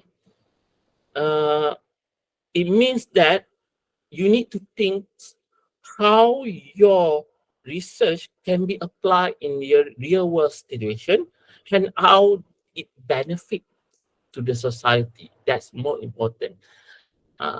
So um, then you narrow down your topic. You need to identify, because once you identify the broad topic, you need to narrow down it and make sure it's specific to answer the research question then. So it will help you to focus to ensure that your article is impactful. That's part very important. And the last one, you can see that evaluate feasibility is there. You need to consider the ability of data, times, and resources required to conduct a research, and make sure your topic is feasible. Give available resource and that part. So they have the whole 7 steps in the first one. Okay. So the second one, conduct a through the literature review. So this one is the essential of writing the high quality journal article. So here's some steps or tips to help you to conduct comprehensive literature review.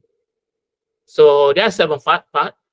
So first one, you need to identify your search term. That's very important in terms of you want to you have a database. Okay, you want to identify first, maybe in terms of keywords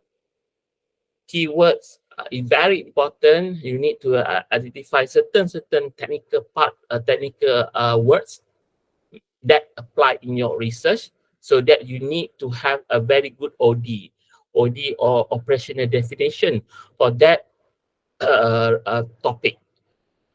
Search relevant database. So means that in the relevant database, maybe the researcher use the online database. For example, you're using the Google Scholar, for example, Work of Science, UI Scopus, all the online database. You have Sage, you are using all the online database that share in the the digital world. So then after that, you need to evaluate the relevance of the study. So basically, relevance of study is as to review your literature, evaluate of relevance of each study to your research question. So pay attention in terms of research methodology, sample size, study design, and need to consider the quality of research is based on credibility of authors. That's third step. And then after that, we organize the study. The organization, you need to organize. You can find to maybe create some table or spreadsheet, or using the research reference management, for example, and notes.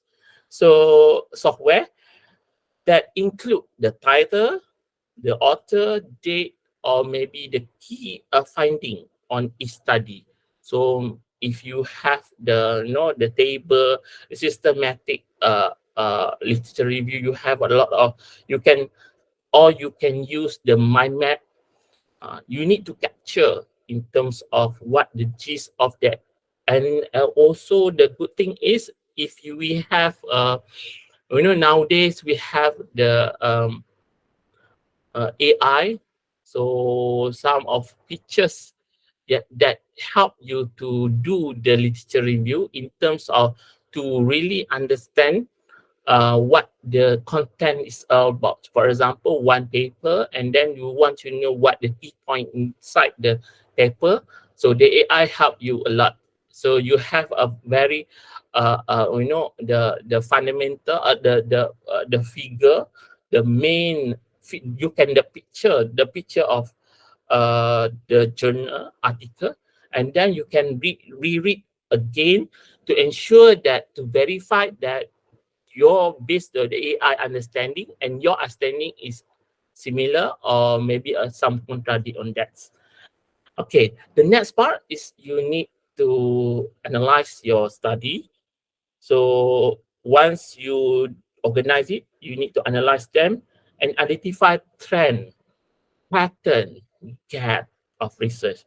So the systematic or with systematic metric will help you a lot to analyze the data. And then you write the literature review. So write literature review by summary the key finding each study and related to your research question. Make sure you organize the question a clear and a logic manner. So then the last one is you need to edit and revise.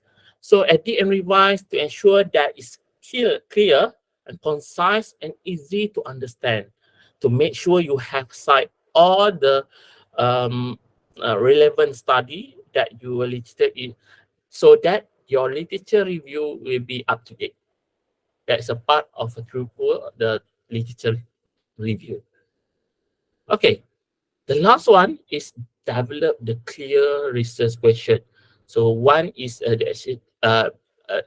in terms of before you conducting the research and write the journal article. So in the step to have a very clear research question, so have 8 steps to identify your research area, which is in terms of what part of research area that you want to focus on. For example, my field in multimedia, so I focus more in terms of the technology applied in the animation industry, for example. So identify the research area first. So in terms of research area, think about the question, what kind of problem that interests you and want to explore. And the part very important. Review the literature, because I keep repeating all the steps you need to go and get the literature. So because why? Because to ensure that you want to verify what you are think, what you face, you find a problem in that particular issue, and you want to ensure that okay, that issue is relevant enough, or that issue is have a connection to this. You need to have the review the literature. So after that, you need to brainstorm. Make in terms of when you identify the research area, brainstorm the potential of research question. Think about you want to explore, you want to learn, and you want to contribute to the field. And the fourth is you need to narrow down your research question. So basically, in terms of to narrow down your research question, you need by consider the scope and focus. So your research question should be a specific, clear, and answerable. So you know that the term of SMART term that apply when you want to create the research question. So the research question need to have in terms of what kind of verb, what kind of condition, and what is the standard. Okay. Okay, next you need to use 5 wife and 1 husband for the term approach. 5 wife and 1 approach. So approach to ensure that your research question cover all the key aspects of your study. Ask yourself. Ask yourself who, what, where, when, why, and how. That's a part when you want to create a very clear research question. After that, you need to consider the practical implication. It means that you need to think about your research will be applied in your real world and situation. How can benefit to the community? Consult your expert. Okay, for the research question, you need to consult. If you're a student, try to get your supervisor to read it. You to try to get their feedback so that the clear research question that good enough and can very clear and apply in your article. So okay. And last, after you get the consult the expert, maybe after that, maybe your supervisor find it okay. You need to adjust a bit the sentence, maybe in terms of the scope of the research, maybe in terms of maybe focus on is too broad. You need to scope and choose wisely in terms of which part of study you want to do. Okay, so that you need to define your research question. Okay, so let's take a break, 2 minutes, just 2 minutes before you continue a quiz. So actually I have shared about you about the 10 steps on writing the impact article journal. So they have 10 steps. So each, I just share you only 3, which is the 3 part have their own step that you can apply it and try to maybe you can apply and try to follow, because this one is basically based on my experience, what I'm done within how to, so I just share a bit my experience. And basically if you want to know further or detail about it, maybe you can write to me the email soon. Okay, so don't worry, I have a quiz. So 2 minutes. Okay, within 2 minutes, I want everyone here try to scan the quiz, because I thought a lot. I explained for the movie. After this, I just want to know whether you are really, have understand in terms of what I just explained to you. Okay, Dev, I share you with my. Okay.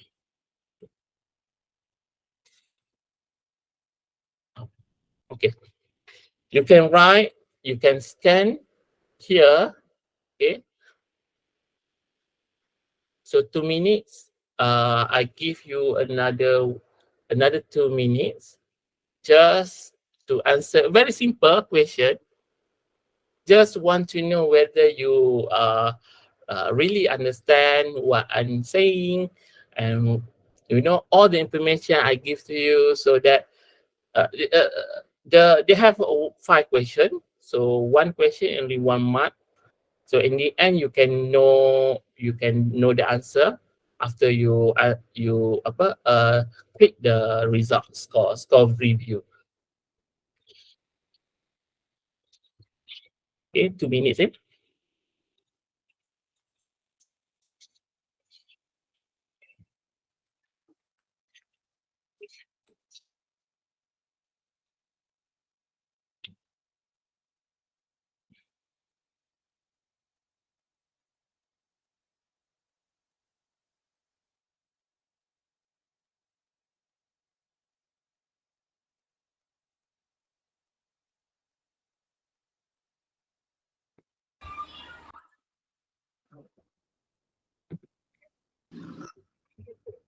Hi, Dr. Anwar. Are you okay? Okay. Okay, done, eh? 2 minutes, eh? Wait, eh? Okay, we go next. Done, eh? 2 minutes.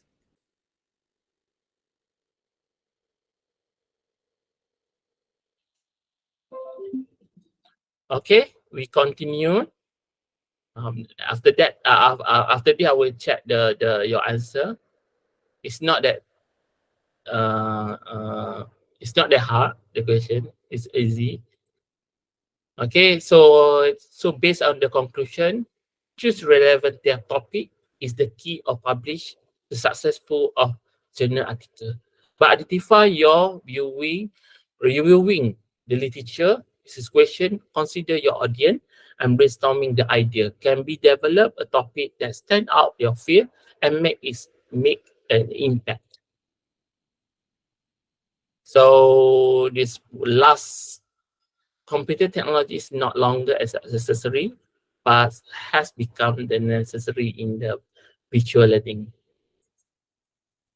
Some biography.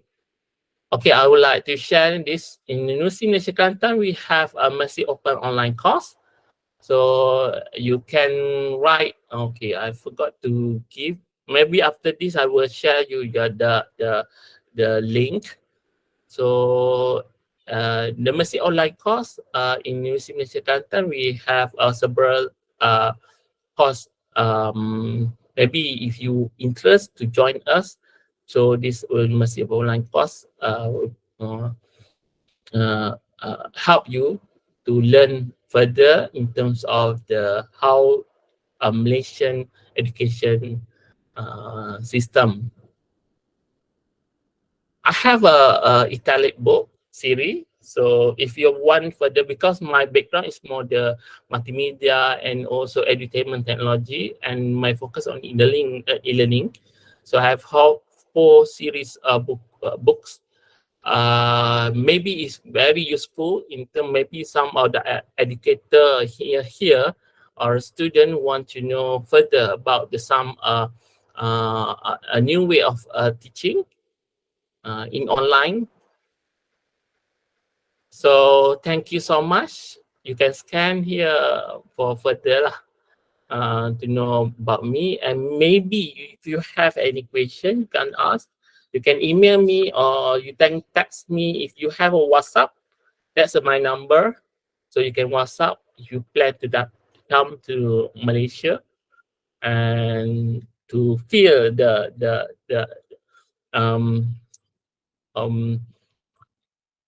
to feel the environment here. So we allow you, we really invite you here. Okay, so it is all from me. If you have any question, just close it, sharing. Okay. Dear Everyone. participants, if you have any questions, you can ask. Hello. Hi. Hello. Good evening, sir. Yes. Sir, I want to ask that you said earlier that we need to have good literature, good data for our research work. So, sir, we are always said to collect data from such like Web of Science and Scopus. But, sir, we all do not have the access to Web of Science and Scopus. So, how can we collect good quality of data for our research? Okay. Beside that two database, online database, do you have any others online database? So we have some of them like Google Scholar, Science Direct, and yeah, these are a few I can Science remember. Direct, you have Sage? You have this Sage? Yes, sir, but there are some articles which are not available. Only abstract is there, and we cannot get the full text Oh, out. okay. Yeah. Okay. That very good question actually. Is that it happened to me previously. What I do like this. For example, you want one article which is maybe I'm the author for that article. So you read around. Okay, you can see you just can read the abstract only. So what you can do, try to contact the person, the author of that. If you really need to have that article, that one way. But this way is very it's really hard. If you have EndNote, you apply the EndNote to reference tools. Sorry, sir. EndNote. No, sir. I don't think so. I have. Oh, okay. If you text me, I will share you the link. So the EndNote is very good because apart not just you can manage your references, however, you can use it to search related based on your interest. But that's why I did mention about the reference manager tools. So one of reference manager tool which I applied EndNote, and another one is I forgot what kind of tools. So this EndNote part is very useful in terms of it not just you can organize everything, but in the end of it, you can have for example, one reference, you can go another reference. Basically, that refer to the primary article. That one. So you can text me, maybe you can WhatsApp me, so that I will share you about it. Okay. Sure, sir. Thank you so much, sir. Okay. Any questions? Thank you, sir. Thank you, sir, for more informative talk. Okay. Dear participants, we are moving to valedictory ceremony. Now I invite Professor Dr. Balakrishna Parasuraman, sir, for valedictory address. Yes, from Pala. Okay. Can you hear me? Hear me now? Yes, sir. Okay. Thank you.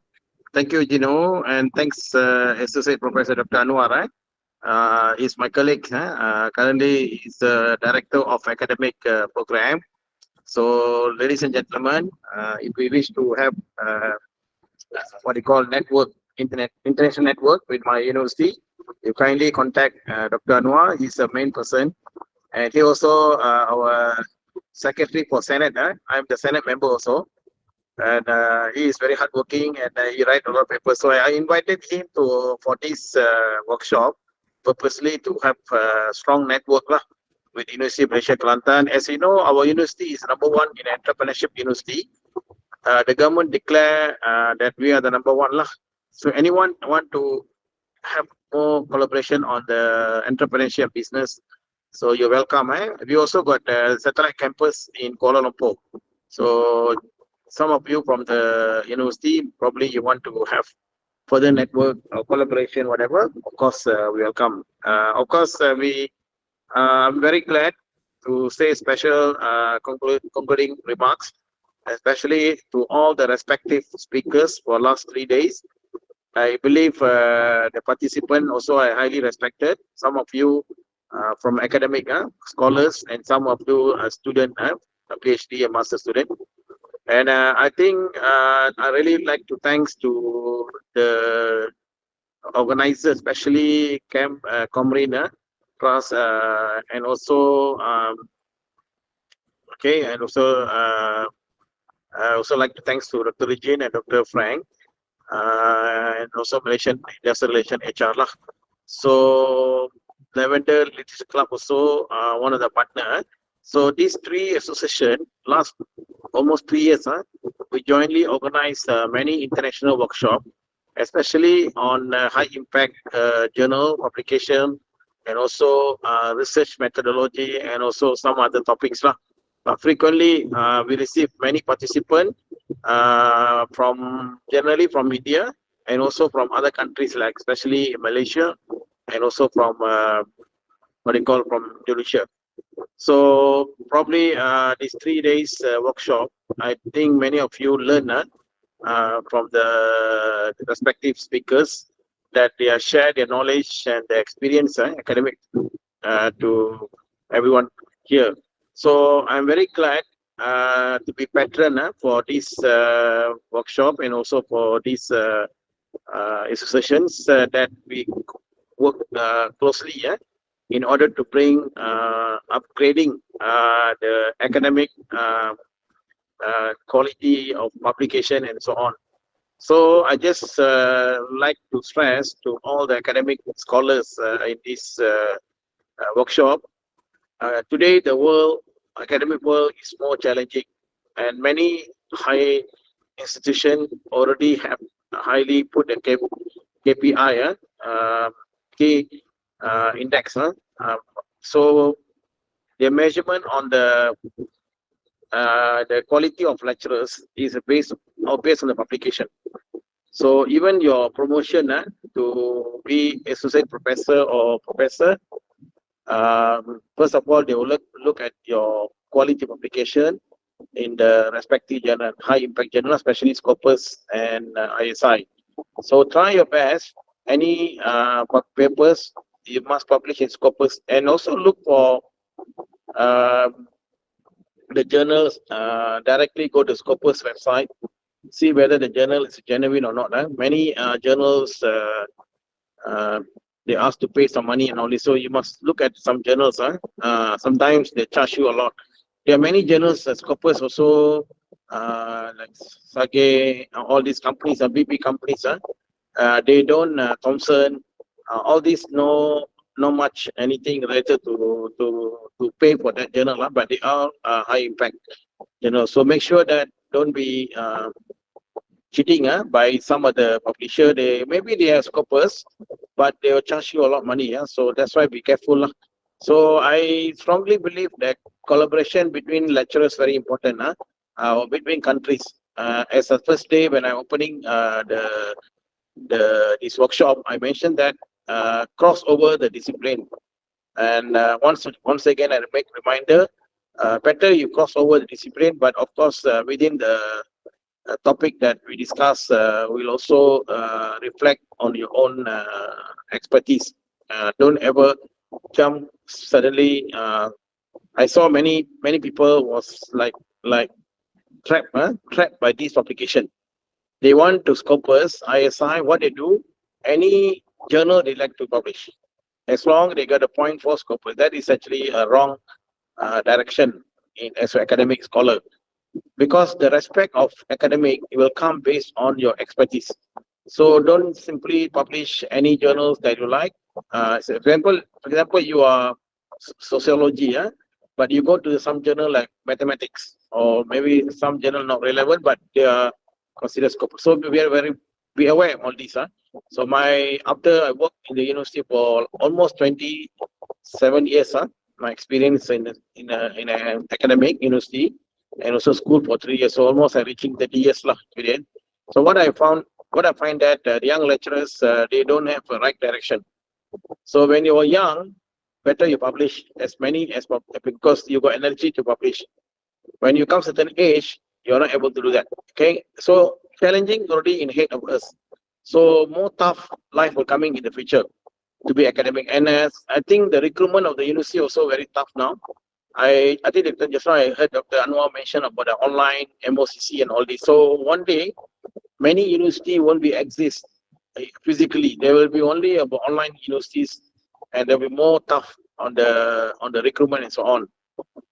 In fact, recently we found that in Malaysia, 3,000 PhD unemployed, no job.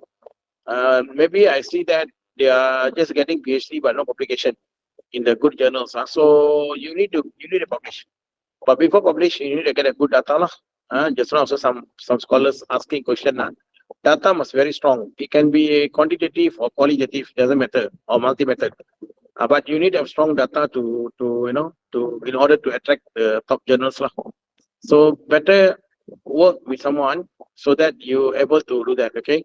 And don't forget also books. I also encourage the lecturers to write a book also, edited book, whatever. You also counted for your career development. And as a lecturer, you're not only counted by publication, also other things like community service, whether you're holding any position in the university, whatever. But again, the circle is go back to publication. So that is the most important lah. So my time is different. My time 90s are all different. We only focus on index journal, and of course good journals lah. But today everything is already go on online and so on. So there are a lot of changes happen ahead of us.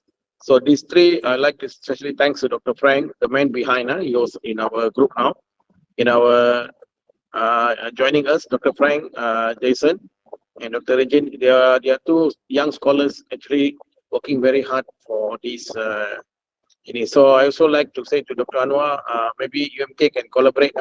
We are going to organize face-to-face physical workshop or conference in India. Maybe Dr. Frank will update it on this. So hopefully one day we have participants come from all over country to see face-to-face all the time online. And probably we also encourage people to come, and the paper that you submitted, probably we can submit to the journal or make it a book chapter lah. So with that, so thank you very much, and I think I would like to say good night and have a good day, and of course we will meet again in some other workshop. And on behalf of University of Malaysia Kelantan also, I would like to invite you all come to Malaysia to learn more about other cultures and so on. And also on behalf of Lavender Literature Club, Camp Comorin Trust, Mirha. So I really happy and enjoy to join all these workshop, and I hope we have to come back again for future. So Gino, I will pass over to you, and thanks a lot. Good night. Bye bye.